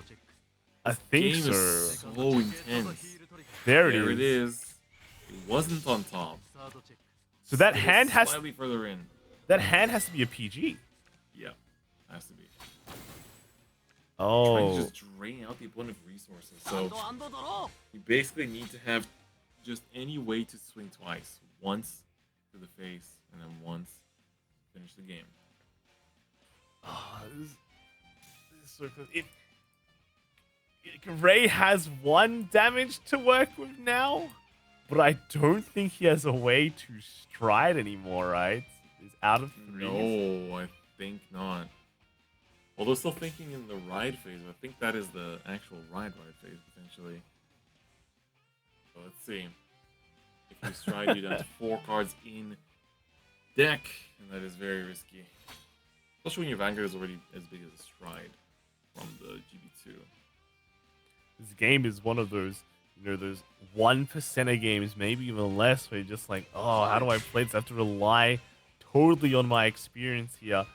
actually not striding as well, because, you know, striding means one less card in deck, you draw a card. And we have an Causality update Dragon. on the other side of the bracket, and it seems that Click has lost in the top 4 match. I'm going to be playing for 3rd place against the loser between the losing side from Rei and Kurosaki, and then Heise will be waiting for the winner of this match in the finals. Right, swinging in. Oh, Kurosaki's gone in. He's time leaping. Oh, you barely hit! This barely gets the PG out. This barely gets the PG out, and then Kurosaki goes for win. Kurosaki should be going to the finals here with this move. Wow. This Wow. comes out, countercharge comes out. That was such a clean play. That was Such a clean maneuver. Kurosaki gonna swing, twin drive, find 2 blanks, but deal the last 6 damage after all this time. And Kurosaki is going to finals. And Rei, after a very well and long, hard-fought battle, will be facing off against Click for the 3rd place match. wow. Dude, all the games today have been so intense. It's crazy. Didn't Kurosaki have draws in the deck still? Did he? I'm not. I'm on. I mean, I thought all 9 were out. Yeah, but did he put 2 back? The crossover? Yeah, that is true. That is true. I don't know. We're gonna have to watch the replay on that. That was close. Absolutely. That was insanely good. Just incredible. But after such an incredibly close game, let's give the players just a little bit to refresh and get ready for the finals in the 3rd place match. We're gonna go for a short break. You need to get water. You need to go, quickly get something done. Make sure to do it very fast, because the moment we're back, we're going into the finals to crown our final champion here for the summer circuit. So don't go anywhere. We will see you very soon.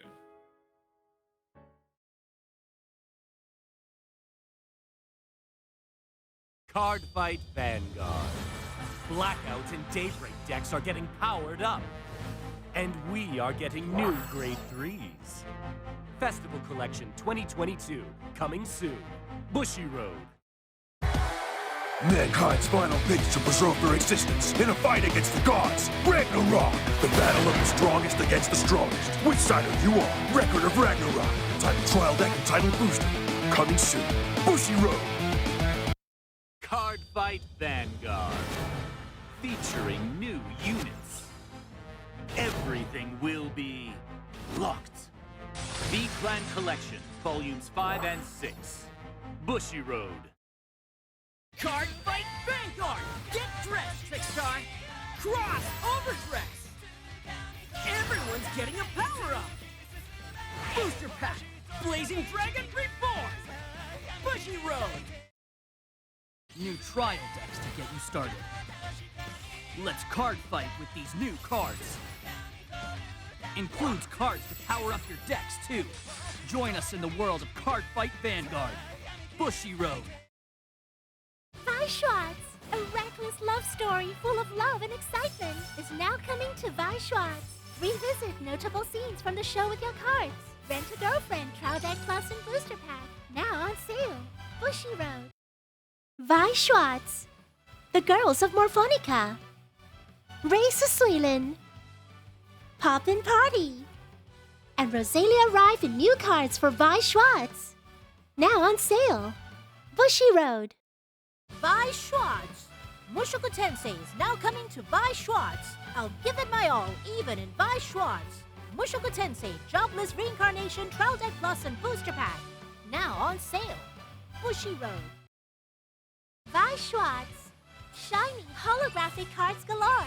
One hot stamped card is also guaranteed in every pack. Premium Booster Band Dream Girls Band Party, now on sale. Bushiroad. Schwartz. Hololive Production, now coming to Schwartz. Hololive Production, 7 Trial Deck Plus and Booster Pack, now on sale. Bushiroad. Schwartz. Join Belle and the Hastia Familia as they write the familiar myths in Vi Schwartz. Is it wrong to try to pick up girls in a dungeon? Trial Deck Plus and Booster Pack, now on sale. Bushiroad. Vi Schwartz, the end of the journey, depicted in Vi Schwartz. Relive the battles once again in Booster Pack, Fate Grand Order, the movie, Divine Realm of the Round Table Camelot, now on sale. Bushiroad. バイス・シュバルツ東京リベンジャーズがカードゲームになって登場。ここでしか手に入らないバイス・シュバルツだけの書き下ろしイラストも多数収録。バイス・シュバルツ東京リベンジャーズブシロード。 Vi Schwartz. Meet Ichika, Nino, Miku, Yotsuba, and Itsuki as they arrive on the stage of Vi Schwartz once again. The quintessential Quintuplets 2 Booster Pack, now on sale. Bushiroad.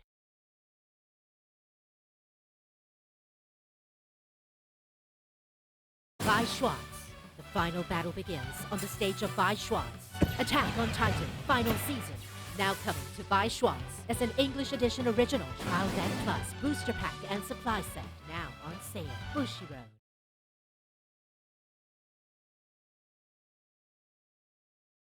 Vi Schwartz. One spring day, come face to face with Vi Schwartz on how to raise a boring girlfriend. Saikano, how to raise a boring girlfriend. Coming soon. Bushiroad. Vi Schwartz. The fantasy story of adolescence is once again spun on the stage of Vi Schwartz. Booster Pack, Rascal Does Not Dream of a Dreaming Girl. Coming soon. Bushiroad.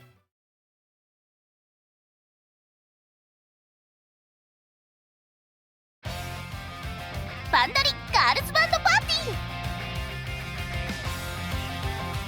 ポッピンパーティー！キラキラドキドキしたいな！アフターグロー。今日もいつも通り行こう。パステルパレット！みんなで最高のステージにしようね。ロゼリア、このメンバーで頂点を目指すわ。ハローハッピーワールド！世界を笑顔に！モルフォニカ、輝く景色を一緒に。レイザー水蓮、暴れる準備はいい？個性豊かなバンドメンバーとライブを成功させよう。リズムゲームパートではゲームオリジナル楽曲がたくさん遊べる。さらにライブ背景を MV にして遊べる楽曲も。そしてリズムゲームの体感もパワーアップ。有名カバー楽曲も続々登場。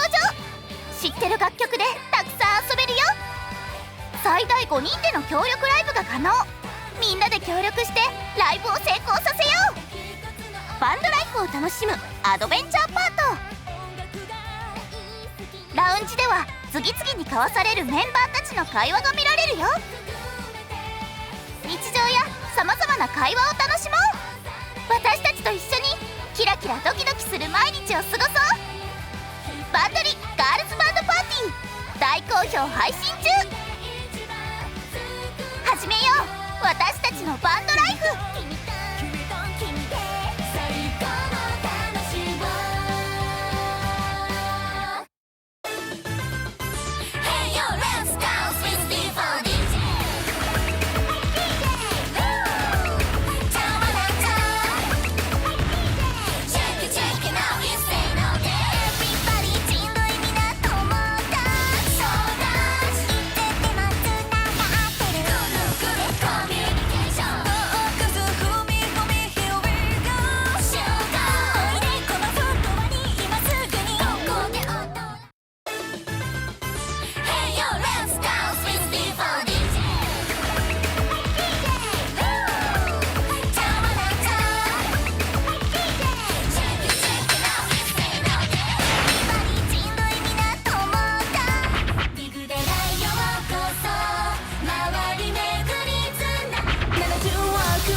Welcome back, everyone, for the most important match of this entire weekend.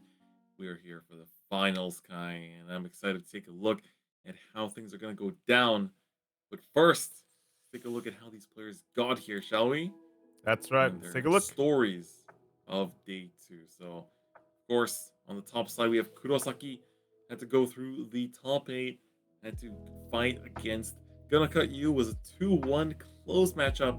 And after that, fought against Ray, which was also a very close game. Honestly, it really has felt like it could be anyone's game as soon as we got into this top 8 every single match. And Kai, what about Heise's side? Well, Heise had to fight Shinny on that first streamed match, and then also had to fight against Click in the top 4, the previous champion, also defeating him.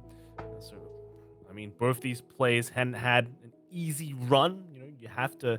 It's been a long journey again, but hey, they're in the finals now. Just one more step until the final goal. Right? You don't want to misstep here. You don't want to stumble. Right? It's right there for you to take. So hey, these two players, they've done a really, really good job, but they've still got to keep their focus on for that prize. Yeah.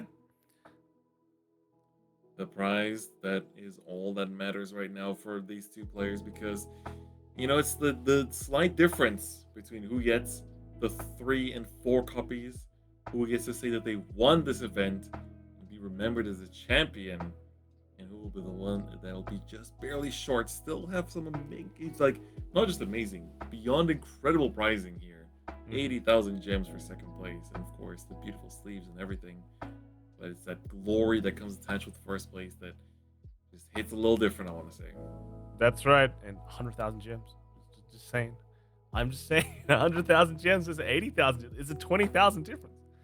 And Yeah. We all Even know. if you got yourself an extra 8K from playing in day 1 yesterday, it's still an added difference. Yep. And we all know red, 3 times better, 3 times faster and stronger than all other colors on the spectrum. That is true. That's That right. is true.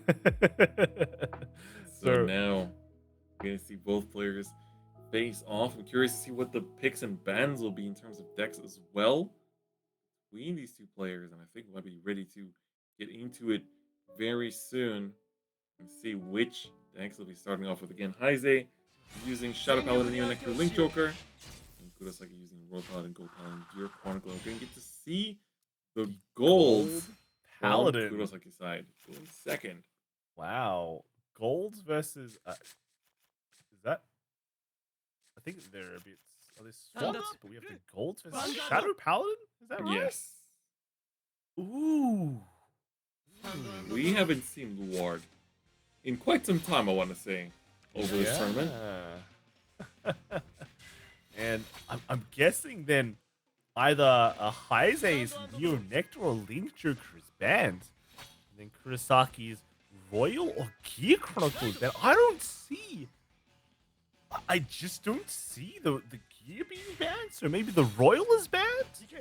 And then for Maybe. Heise, you know, maybe the Link Joker is banned? Yeah, looks like you're right. There it is. What a guess. Oh no, the Gear Chronicle is banned.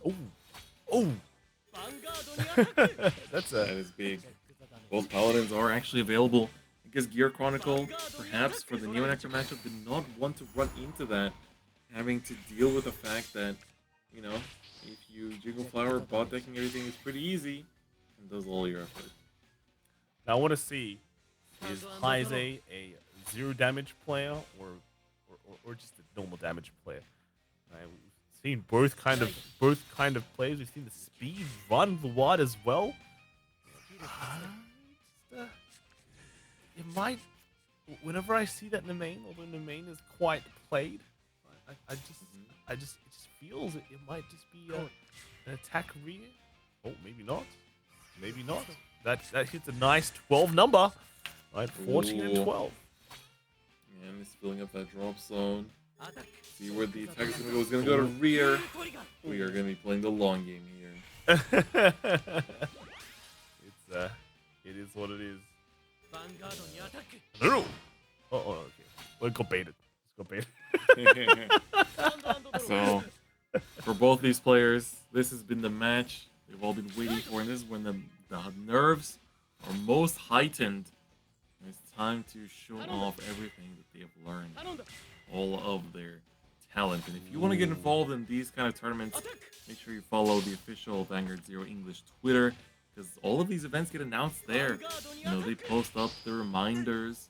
They post up about, you know, you got this and this many weeks to register. These events happening at this and this time. This and this way to qualify. So if you want to stay updated for any future events, make sure you follow the official Vanguard English Twitter, because they will be the one. They'll be your source of all the information. So you too can have a chance, just like Kurosaki and Heize, to become champion at the end of the day. So Kurosaki is committing a lot of field and just giving Heize free attacks. I have to say, heal going off as well is great. Now Kurosaki does get to maybe go into a harmonics right as a first stride. He does get the first stride, which means that he'll be able to at least start getting some damage going. But we'll see. We'll see. He's committed a lot already. Going to the Unite Gurgen as well. Yep. So let's build up a bit more. So I'm assuming it's going to be harmonics. I'm going to just try to get that damage in bit by bit. 0 damage Luard. I wonder how long it's been since, you know, the players have had to play against these decks. So for Kurosaki, when was the last time that he faced against Luard in the tournament? Probably in the earlier parts of yesterday, I'd assume. Yeah, I mean, the cool thing about Gurgen is, like, you know, you can commit a lot of cards, just golds in general, is you can commit cards early and then get random cards back. But let's see what he has. He's going to commit. Going to put down a stride fodder using Coel as well. What does he get out of the top 4? See it. Search of Destiny. Alright, well, another good attacker. And now we're able to swing, push the 4 damage here, where you want to put them. Heal is actually going to be effective there. Not great. 3 is definitely not as much of a threat. Still I mean, decent, though. When you're playing 0 damage Luard, though, generally you just heal quite a lot because you're always on 1 damage to your opponent. That is true. That is true. Which is also very frustrating for your opponent who is watching those heals keep on proccing. What is we see Luard usually here stride into Carnivore Dragon. So I'm guessing that is the play. Right? Yeah, I'm assuming you can get rid of the back row, just kind of build up the advantage from you and your opponent as much as possible, and force them to use all that CD on refilling the board, which gets them blocked out eventually. Spectral Blaster Diablo on first stride? What? Is that even possible? It's interesting. Oh, just for the Diablo name, just to get the painter grade 2 out. That's very interesting. Maybe there's not enough intercepts in hand. Perhaps that's what it is. But does that mean you lose out on a Spectral Diablo later on, which is kind of big? Flip here. You have another one in the G zone. Maybe that's what it's run for. I do agree. It is a bit of a surprise. We'll see how it develops. It's pretty cheeky. To the Vanguard, looks like we're gonna stay stubborn here. But how long can you stay stubborn for?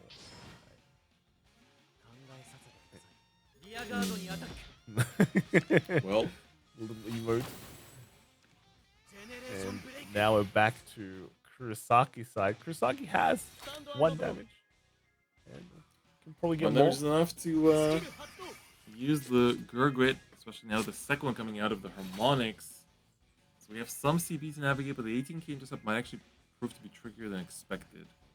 So we have to find the right attack numbers here to really overcome and push that extra damage. Big stride. Let's see that Gurgit. it's gonna be Campbell. Campbell. Okay. That is an on-hit to Superior call. And now we see what Gerwood finds. There's quite a few high-power grade 2s that can hit that 18k intercept, so that shouldn't be a problem at least. Yeah, I think it's just another... This turn gonna try and push to 5 damage. Of course, Golds does have to be a bit careful, you know. Call a lot from the deck. You can eventually just deck out if you're not careful. Yeah. Already at 14 cards there, but I guess Luan's on 13. But Luan aggressively searches and draws cards. That's the difference. Because it can put things back. We're going to swing to rear here. And you can overcall it with the Campbell in order to push to 5, hopefully. Get the opponent to that sweet spot without using too many resources. A heal goes... Well, doesn't go off, but... It's power is appreciated. Another one. Double whiff is a bit of pain. Triple whiff. Triple whiff. All heals are out in one fell swoop. Oh no. Oh dear. It's not a good start for Kurosaki. Gotta push here while you can. But at least, yeah, at least Kurosaki can kind of push to 5 with these attacks. Right. Massive. 34 beater. I think now I guess you're kind of good for a glorious raining turn. A perfect guard gets overdrawn. Well, that's already half the defenses from Heise's deck. Of course, the PG is going to get sent back to deck. But we do know it's not in hand at least. I guess if Heise can set up a bunch of those 18k defensive cards, it's still quite annoying. Going to the Doomed. It's not bad. Gonna call a bunch more cards. But normally aren't you saving up for like an Ogma turn? So I suppose it might be a bit hard for an Ogma turn here, so you might want to just like chip away the resources from the back row first, and then swing into the front row, and then kind of just force them to replenish the field from the hand, and then I think that's when you want to go for Ogma to completely punish them for, you know, not having much of a hand or a field. yeah, it's kind of a weird situation for Heise here. His hand is too big. That is true. Too many And cards. it's only going to get bigger. Like, it's 6. This technically draws 4. Stays too big. Oh no, I'm going to choose to keep the crit, so we barely stay afloat. Yeah, sacrifices a 1. Kills the back row card there. The Liar will draw 1 to get maximum hand size again. Heise at 5 cards in deck, so we're getting to the point of hyper compression. Puts the 2 18k defenses out. Ooh, that's going to be annoying. Crit Alright, gets well, triggered. It's pretty Fine. impressive. I don't know about you, man. And now attack into rear. I think you just attack Vanguard as well. Like Yeah. You push the 3. This is where you want them to be at 3 and essentially just wait to win the game next turn because of all the compression. So here comes the Bilal Owls going back. Deck count goes back to 6. So what is Kurosaki gonna do this turn? Is it... Can Glorious Raining work? I think it is enough. Just barely, I think. Yep, we're gonna Here go it for it. You do need to have attackers that hit for 11 at least. Get rid of these intercepts. So some grade 3s will do it. Progress skill will not be used here because you run out of soul. Unless you have a Jeffrey. I mean, you could just... There's 11s, can boost them, then you can like put a bunch back to the deck. And then... I guess Golds does have ways, like cards that just get power. This does call from the deck though, so you gotta be a bit careful. Yeah. What does Henry's call? PG is interesting. We'll put that back, refill the deck. Now we just need a 12k attacker here to chill in the front row. Otherwise, we're in a bit of trouble. Don't get too carried away calling these PGs out. This hits. Is it 16? Does that do Can we it? get more power?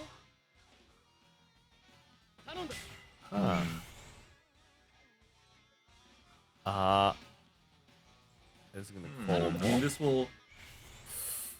Okay. Okay, we are powering up like so. Overcalling the PG? Is this just a... We're gonna go for a game here, knowing that there is potentially only half of the defensive cards available to Ward are actually available to Heise. I think we're just trying to go for a game here, and Kurosaki wants to be the one to ask questions. Yep. And Glorious Raining going off.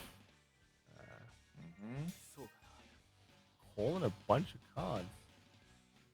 Yeah, you The can deck reset counts. whole board here to the counter charge in and try to finish the game. Deck count's going a bit lower. Calling Much these lower. coins. 3, 4? Let's see. 1, 2, 3. There it is. Enough to keep on bashing, and the quill. Trigger, Huge as well. Ooh. That is the last draw, though. That's the last trigger Okay. period, so we are safe.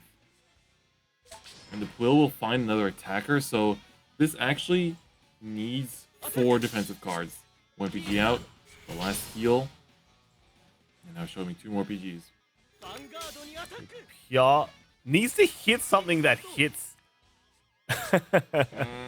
11. Let's see. I think that there's enough targets. There was a doggo that can hit Oh the no. numbers. Ooh, we're gonna go for the PG here. Was that worth it? You could have potentially had game there, no? 2 PGs back to hand, I guess will keep you alive, but 4 cards in deck definitely won't. Yeah, it's so close. So close. Because basically here you're going to most likely eat a Spectral Blast or Diablo with like the hyper compression. Actually, I don't think. Oh, actually, you can. Yeah, I miscounted. So you draw down a 6, and then you'll trigger like 3 crits. So you go down to 3, draw 1 to 2, and then you'll trigger again, which is a blank though. Yeah, I mean, But that's the that way doesn't like the Diablo doesn't win the game anymore because you only have 2 PGs in hand. Yeah, maybe Phantom Blaster Diablo is the better pick here. Actually, don't yeah, know no for sure Phantom if they Blaster. have the grade 3 in hand. There could be a 1-up because we have 8 shown. Oh yeah. Oh. We see it. Go. Oh, wow. Okay. Oh, that is not what I expected. But I mean, this can build a crit too. But like, you can just build a crit from drive checking at this point when you're this impressed. But I think you can stall, and then Yes. Gold just doesn't have a good way to put cards back compared to you. You just win.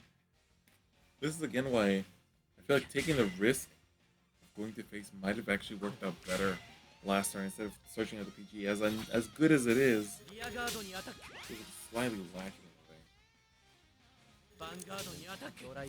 Here it is. Crits. Another one. There's the second. And Another one. Machine. And the third. It's coming in big. And as for the PG, and of course, Ah. I think he could have Put them back. perked. Then Kurosaki's 2 cards in decks, and he literally Yeah, just can't do right. anything. I mean, again, we have to keep in mind both players are at very heightened nerves. It's the last match, the finals to determine everything. So of course, some nerves and misplays are bound to happen. I don't know what Kurosaki can do here. It's actually just. I think it might be it. You can't even hit over. Oh, okay. That line can hit 18, I believe, which is good. Even then, it feels a bit like a missed opportunity here. I mean, the PGs went back as well, right? Yep. Alright, Gorga's gonna swing. No fancy on attack skills. Just a twin drive. Doggo as well as the Quill. That's gonna hit into Perfect Guard. And that's gonna be it for the turn of Kurosaki. And now it is up to Heize to seal the deal. Yep. And I think this is it. There's just no cards in hand that are really any good. The cards Yep. up in deck as well for Kurosaki. Exactly. It's all- So let's see. All they wrote. Heize should be able to seal the deal here, get that extra crit. And just attack to get the last one. Take our rears if necessary. Play the long game. Yep. Just keep on putting cards back. We'll get Uh-oh. all empty. There no. we go. The drive check. Here's the card. Going into PG. This time I'm gonna actually. Oh, the draw was at get the a top. Revolve. And that is GG. That is actually That GG. is indeed GG. After all the blowout owls result. Yes. Stand and draw, that's game. Lost you to deck out. Alright. Deck out is the way this time around. And very well done to, of course, Heize for that showing as well. Kurosaki try their best, but Golds, I feel like, you have those instances where it's like you gamble on a win or you play it safe. And it's times like that where it's just a little bit difficult. Yep.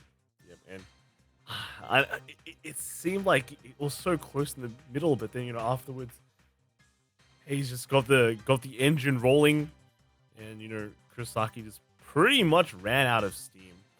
So unfortunately, that's just how it is. Looks like Golds might be the weakest paladin out of the three. Right? Yeah, unfortunately.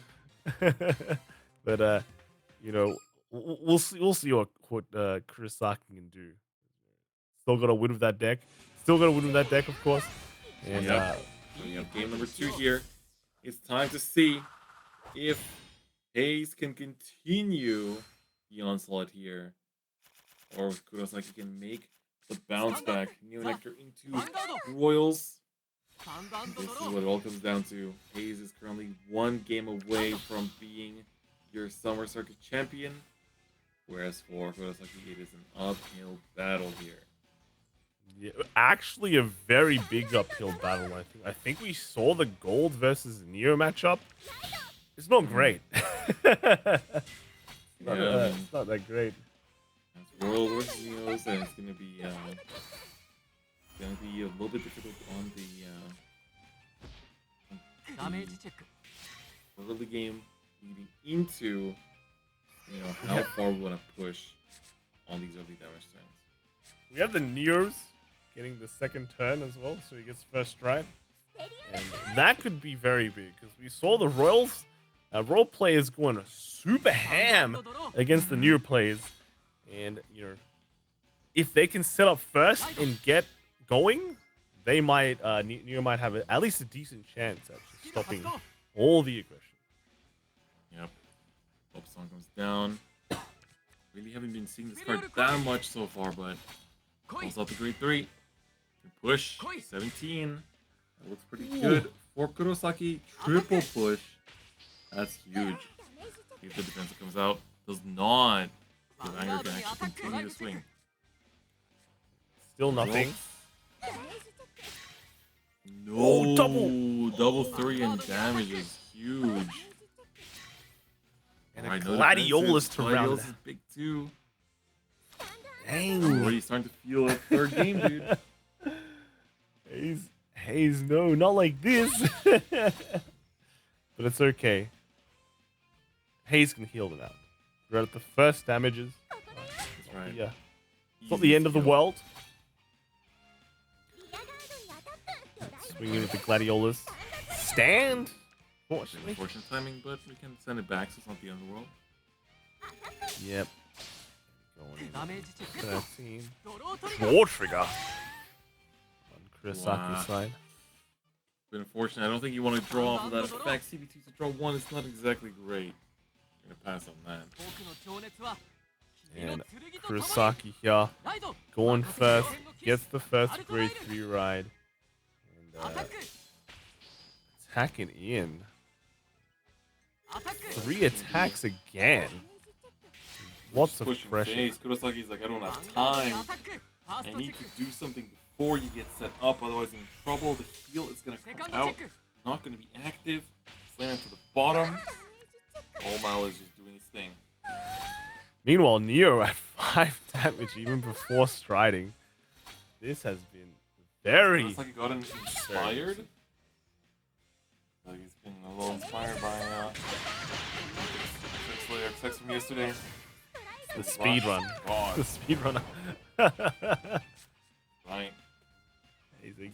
Going Selfina, yep. at the finals.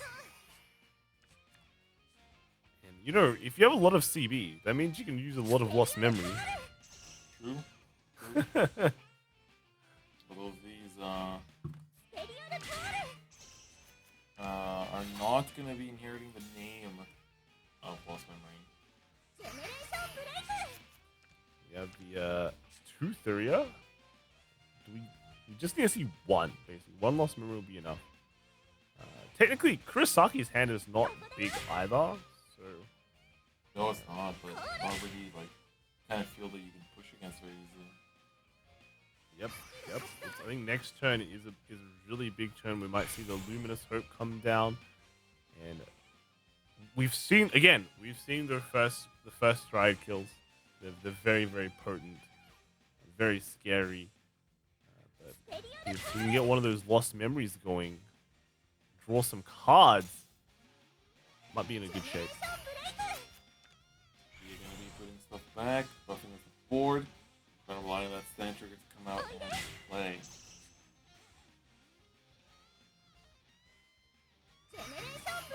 I guess what's the attack pattern here? Ooh, big pumps. You're buffed up, you're gonna swing rear, and then technically the right rear can clone the left rear for another attack. So that's a good way to get the most out of this. And now that we're at 3 damage on the Omal side with no intercepts, this does mean that Rodrod will be calling out an attacker. It's going to be the lost memory with the boost here too. Can draw a bunch of cards now as well. No defensive. The P goes away. I'm going to draw a nice 3. Get the CB back, and then Selfina going to be trying to push in that extra bit of damage. Nothing. Followed by a heal that is effective. That's huge for Heise. After Kurosaki was pushing so hard in the early game, the turns are tabling. That's right. But we're into the scary turn, the royal turn. We've seen how aggressive royal play is played before. Kurosaki, no exception. Just have the plays roll. They usually stick with them. And we're still looking at 3 attacks to Heise after the Luminous Swing. Very, very scary. Look at how much CB there is. It's going to be crazy. Nowhere to go. It's just going to be big turn. Hold down the grade 3s. Going to be overcalling them anyway. Now we just use it to get through the board. On the other hand, though, if Heise manages to survive this turn, I think he has a good shot at just winning next turn as well. If he survives, like that's a huge tall order. That is a big if. Yeah. Right. Buffing up as much as possible. Using Holy. We've seen a lot of dragons coming out from this Royal Paladin side. I think even this upcoming defensive is going to be very determining in whether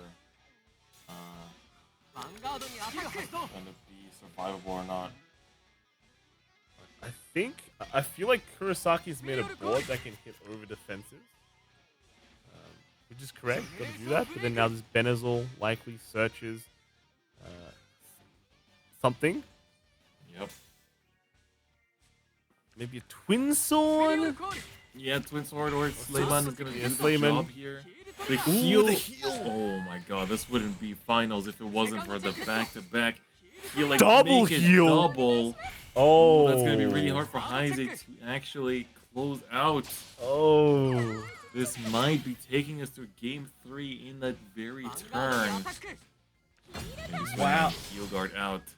Suleiman here.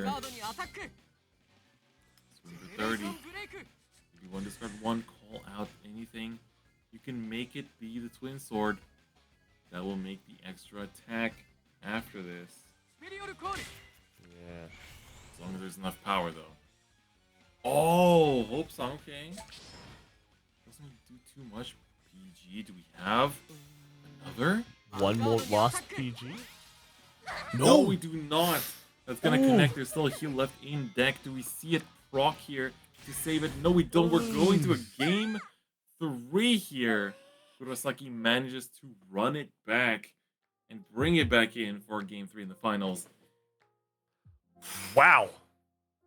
Wow. That's crazy. I need some water, dude. That The- that was a game and a half. These Royals, they've just been going.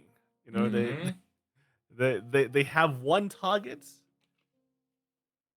That's what they do. They just winning games. Winning You games. just go. You just go. It is crazy. Especially the double heal. The double heal is like the salt. All right, I was just rubbing it in. You know, even if I don't beat you this turn, what are the chances of you beating me, eh? Yeah, honestly, like, that's crazy how good it is. So we're gonna go back to Gold Paladin for Kurosaki, and then Neo Nectar is gonna remain for Heise. So of course, you know, we've seen this matchup before. Gold Paladin can get over the Jingle Thuria numbers as well. And now this is the last game of the last, the one to determine who will win it all.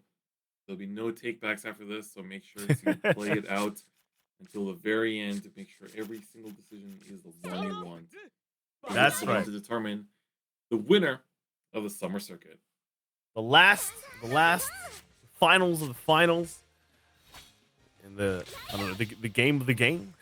That's right. The night of the night. Neo Nectar's going first into the golds. I think this gives golds like some extra wiggle room to be very aggressive on their first strides. They get 2 turns to style on Neo Nectar before Neo Nectar starts jingling. And yeah, the push is definitely correct, I think. Depends on the defensive trigger here. Doesn't find it. A little bit unfortunate. Still worth a gamble though. Yes, it It's the kind of definitely deck is. where it's like even if you lose your whole board, you can still bring it back. Yeah. In this matchup, the onus is on the non-Neo Nectar player to be aggressive, or otherwise Neo Nectar eventually just scales out and tanks up and bulks up, and there's just really not much you can do. So the onus is on you to just be very aggressive and attack into the Neo, push their damage up as possible. Be a Royals player, right? Be the Royal Paladin that you want to be. And this draw actually just saving Kurosaki an extra damage. Very nice. Both players being saved by defensives for that early rush from each side. Salah's gonna try to call something out. Let's see it.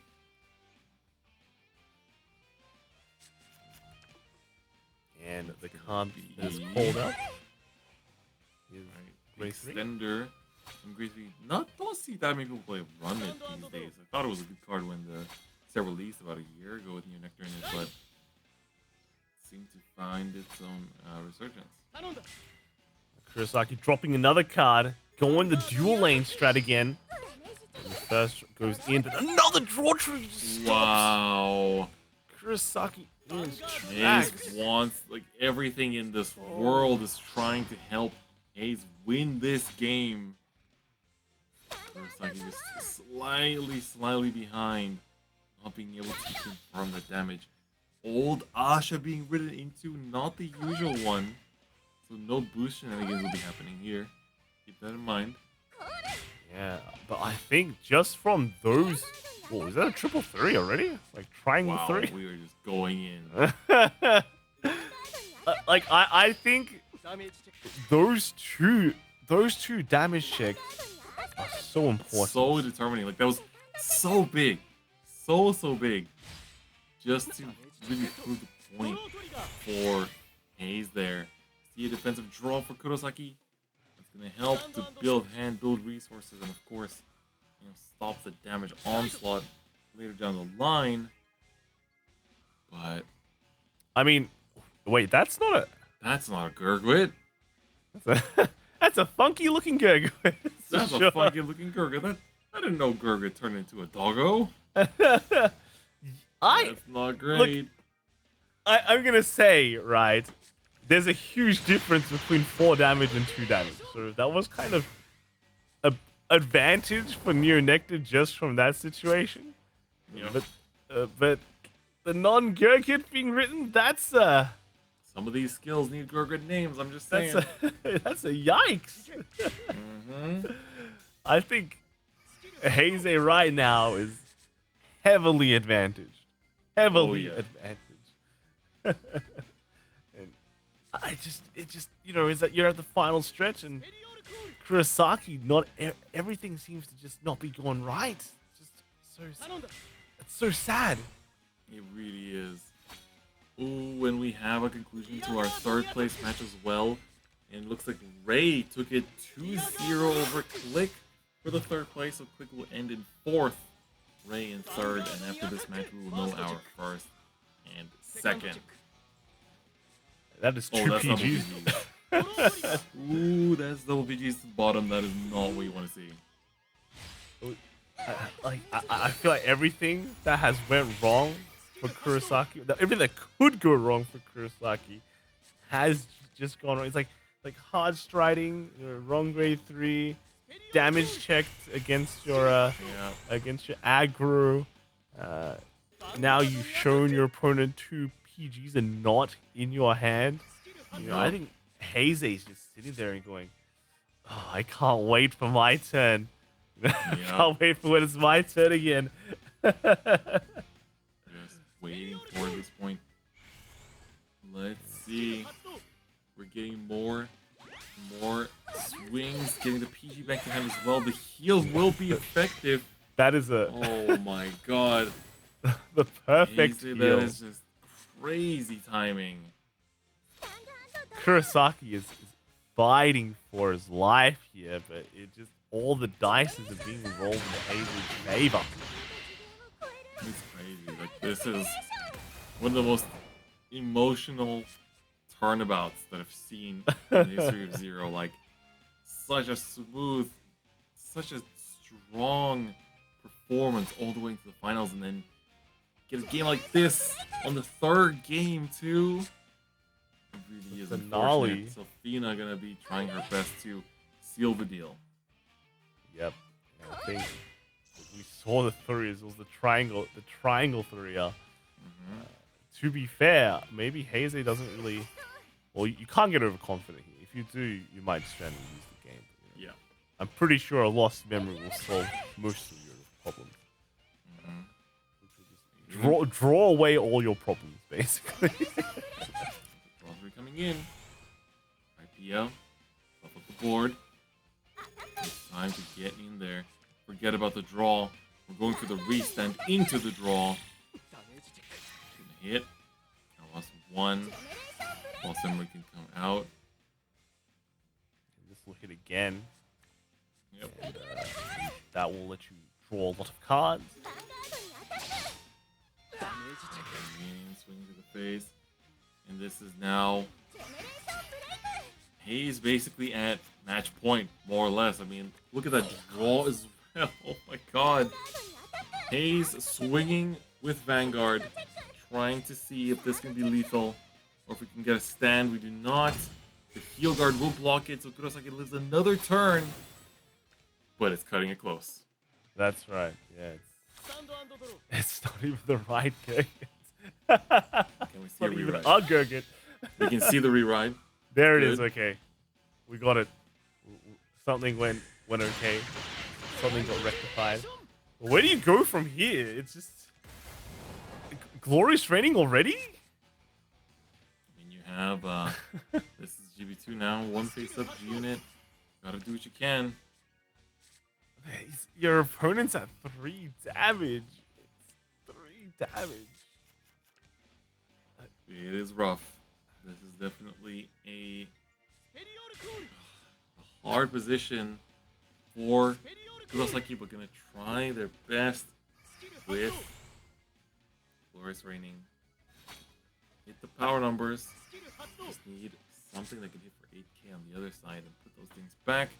Pull out a bunch of other attackers and everything, and just go ham and see how this will change the flow of the game after this turn.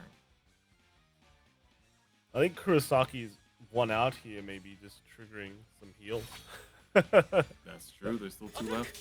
But that doesn't exactly win him the game, because Haze has options. He's got a jingle next turn, or he can even go into Asha for the multi-attack. You just look at Kurosaki's hand. There's probably not enough defense here. So if no I don't heals, think so. It's 3 cards. We haven't seen any PGs yet, which is quite concerning. Getting 2 back. Time to call out new attackers. let's see what Glorious Raining actually calls out. But I don't think they're large enough to actually make that much of a difference. We'll see. We'll see. 2 face-up cards in the G zone. Technically, well, it doesn't really thin the deck because you put 2 cards back. PG comes out. First check. Nothing. The last check. The One heal is big. The heal is big. The PG being added to hand as well will aid in pushing, but the defensive shuts down anything possible. Wow, that is. Oh my god, Haze is just made to be a champion today. There is no doubt about it. This is the chance. 1 PG in hand, 1 intercept, and 4 damage. This is it seems like someone is liking Haze up there, you know, given the luck and the blessings. And we've got the jingle coming down as well. One of the last showings of Jingle Flower. Enjoy it, because it will be gone. As Jingle Flower will be buffing up this board.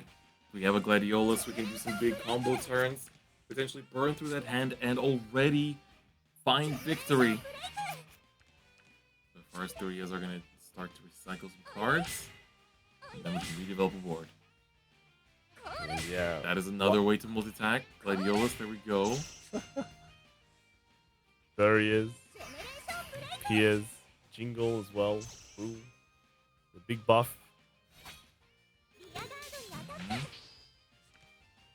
Alright, taking them out. Extend. This is going to be another call. No defensive. That's huge. Drilldraw going to call out the Gladiolus. Gladiolus can then call out another rearguard. You can just keep the combos going. Thuria, you want resists? You can get some resists. Let's run it. Gladiolus going to target a rear and call a copy to be able to continue attacking. And there's 1 PG in hand, so this will be blocked. But how long can you keep on doing it with the buff from Jingle Flower Kai? Oh, another one. This might be one of the final attacks. There is still an intercept in the back. A stand may bust through. We've been seeing a lot of luck going for Haze's side. The heal. No. The heal, but now 0 cards on board.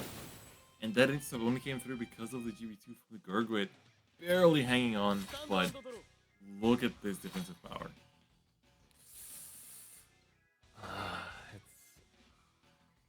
Kurosaki, one chance might be the sunrise Gurgit, the bulky Gurgit, True. going for a crit. Hope your opponent doesn't have board from scratch and everything. Yeah. Oh, that Even might be though what's happening though. There it is. There it is. Gurgwit. You can get a critical with this Gurgits, or you can try and just pray Haze doesn't have any defensive in their hand. All the heals are out on Haze's side, but 0 PGs have been shown. Maybe there is something there is some worlds where all 4 PGs are in Haze's deck. Wait a second. I'm a little bit concerned about the soul. 1 soul left. Do we have a way to fill it up? It needs to be in the main phase. Oh no. Wait a second. Oh. Will Kurosaki realize that soul use was actually not meant to be? We can't hit the numbers. You have to swing rear. That soul was not meant to be. This is now gonna barely hit. You can barely hit over the numbers, but it's not gonna be winning the game the way that you want it to. Oh no, Kurosaki at the very last moment. This is that last second fatigue. It is so easy to just get, make that one slight miscalculation. It's gonna be all that Kurosaki can do. Double intercept will be passed on. 1 card in hand could potentially be a PG or heal guard. 6 cards in deck, and this potentially feels in there. Going for the stride. I think this is the final turn of the game. Going for another jingle, but I feel like going anything here should be pretty good. Maybe an Ash. Oh, no CV though. Means you're limited in what you can do. So I think this is probably still the safest play. Call out 3, make the V formation. Use Jingle Flower to target the one in the back. Power up the whole board. And then go ham with power. Here we go. Attacking the rears. The Vanguard will swing forward. Jingle Flower attacks. Is there one less PG in this hand for Kurosaki? There was! Wow. Survives barely, but now we're back at square one with nothing to do. We have a grade 2 in the back sitting. Gonna just go to battle phase. Straight to battle phase. That's even gonna be passing. straight to end phase. Kurosaki basically admitting that there is nothing left to do. And this is the way that this tournament will end, with Highs being your new champion, going to the dream spinning Asha, still believing in the fact that maybe there's a chance for 6 damage heal that will potentially turn things around. I mean, you still want to do all your actions. That's just how it is. All right. There is maybe a 0.5% chance that something wrong happens, but you still want to make sure everything is done. You're ready. But again, this should be the final. Yes, we've said it a few times, but the PG was still in hand, and now we are going to see the swing for game. No 6 damage heal, and with that, Haze is your Vanguard Zero Summer Circuit 2022 champion. And there we go. Haze. Clap it up, chat. Big claps. Big Clap it claps. up. Eights in the chat. Let Haze know that congrats. Congrats. Big congrats, actually. It's a long congrats. A long journey. All this way. From ranked, from qualifiers. And now through Swiss, just at that long Swiss. And then a hard fought top 8, top 4, and finals. So right now, Haze is the winner. 100,000 gems. Those 4 beautiful PR cards. And the power of red emblems and titles. There we go. There you go. That is the entire journey that Heinz has gone on. We've been following them for almost the entire day as well. And to beat Jinyu from a very close match, go up against Click, one of the favorites to win the whole thing. And then this back and forth game against Kurosaki, this entire set of 3 was crazy. And managed to run it down. And of course, Ray and Click played for 3rd place, and Ray did beat Click 1014 in the 2-0 fashion. So your 3rd place will be Ray from Team L4, and Click will be 4th place, which is still a very, very impressive finish. So, dude, this has been, day 2 has been just this top 8, and it has been incredible. Some of the coolest games we've seen, super intense, and of course, congratulations to all the players that made it to day 2 from the very, very intense day 1. We saw so many decks, so many cool inclusions, Angels, Dimension Police, and then day 2, even then we saw some surprises. The Chaos thing, we weren't expecting as much going into the event, and of course, Gear Chronicle being such a good, just like counter to Neonectar as well, right? That's right. And what I've learned today in yesterday, you want to be a winner, you have to write your nickname in capital letters. All right, Hayes, the only one there. Confident. The capitals represent confidence, love of the deck, love of the game. But yes, no, again, well played game. Not just in top 8 as well. We saw some great games in Swiss. We saw different ways of playing the deck as well. It's been a great 2 days. So thank you all. Thank you. Doom Fight here as well. I think it's this way. Thank you. Of course. That's right. Yes. For hanging out with us. Chat as well for staying here, and all the players and the staff again. Big thanks. And shout outs to everyone that's been grinding through. Also in the background, the staff that have supported the show, the tournament, and the entire circuit. And again, if you want to get more involved with the tournaments for Vanguard Zero, make sure you follow the official Vanguard Zero English Twitter, because they always post about these things. They will notify you, so make sure that you stay notified for next time as well. And again, shout outs to our players. Shout outs to everyone here in Asia that's been playing throughout the event at a big debuff of a time zone. Definitely realize it being in here that this is it's a bit of a struggle, but for the players that managed to make it through, it is very, very commendable. And Highs is from Singapore, dude. Yeah. You are in a time zone. You're playing both day 1 and day 2 at hours that you normally be sleeping, and you managed to make it all the way to become the champion. That is a story. The mental fortitude. 3:40 a.m. in Singapore right now. Wow. Yeah, that's right. Well, with the prizes, you also get the perfect prize of sleep as well, which is very important. As you can see, these are the real prizes you get. First place, great PR card, sleeves, 100,000 gems. I said red, but Kurosaki still also walks away with something too. Just the three PR cards, and still the sleeves, and 80,000 gems. All right, so even all the way down to 4th place and 8th place. Right? 4th place still gets the PR cards. Yeah, again, even if you just made it to top 8, you still get those 10,000 gems. So that is it. That is all the still all the prizes. Congratulations to everyone involved, everyone who won something. And it's great. I think it's breakfast time, is it? Depending on where you are. That's right. And with that, dear viewers, thank you so much for watching the show. This has been us for the Summer Circuit 2022. Any last closing thoughts?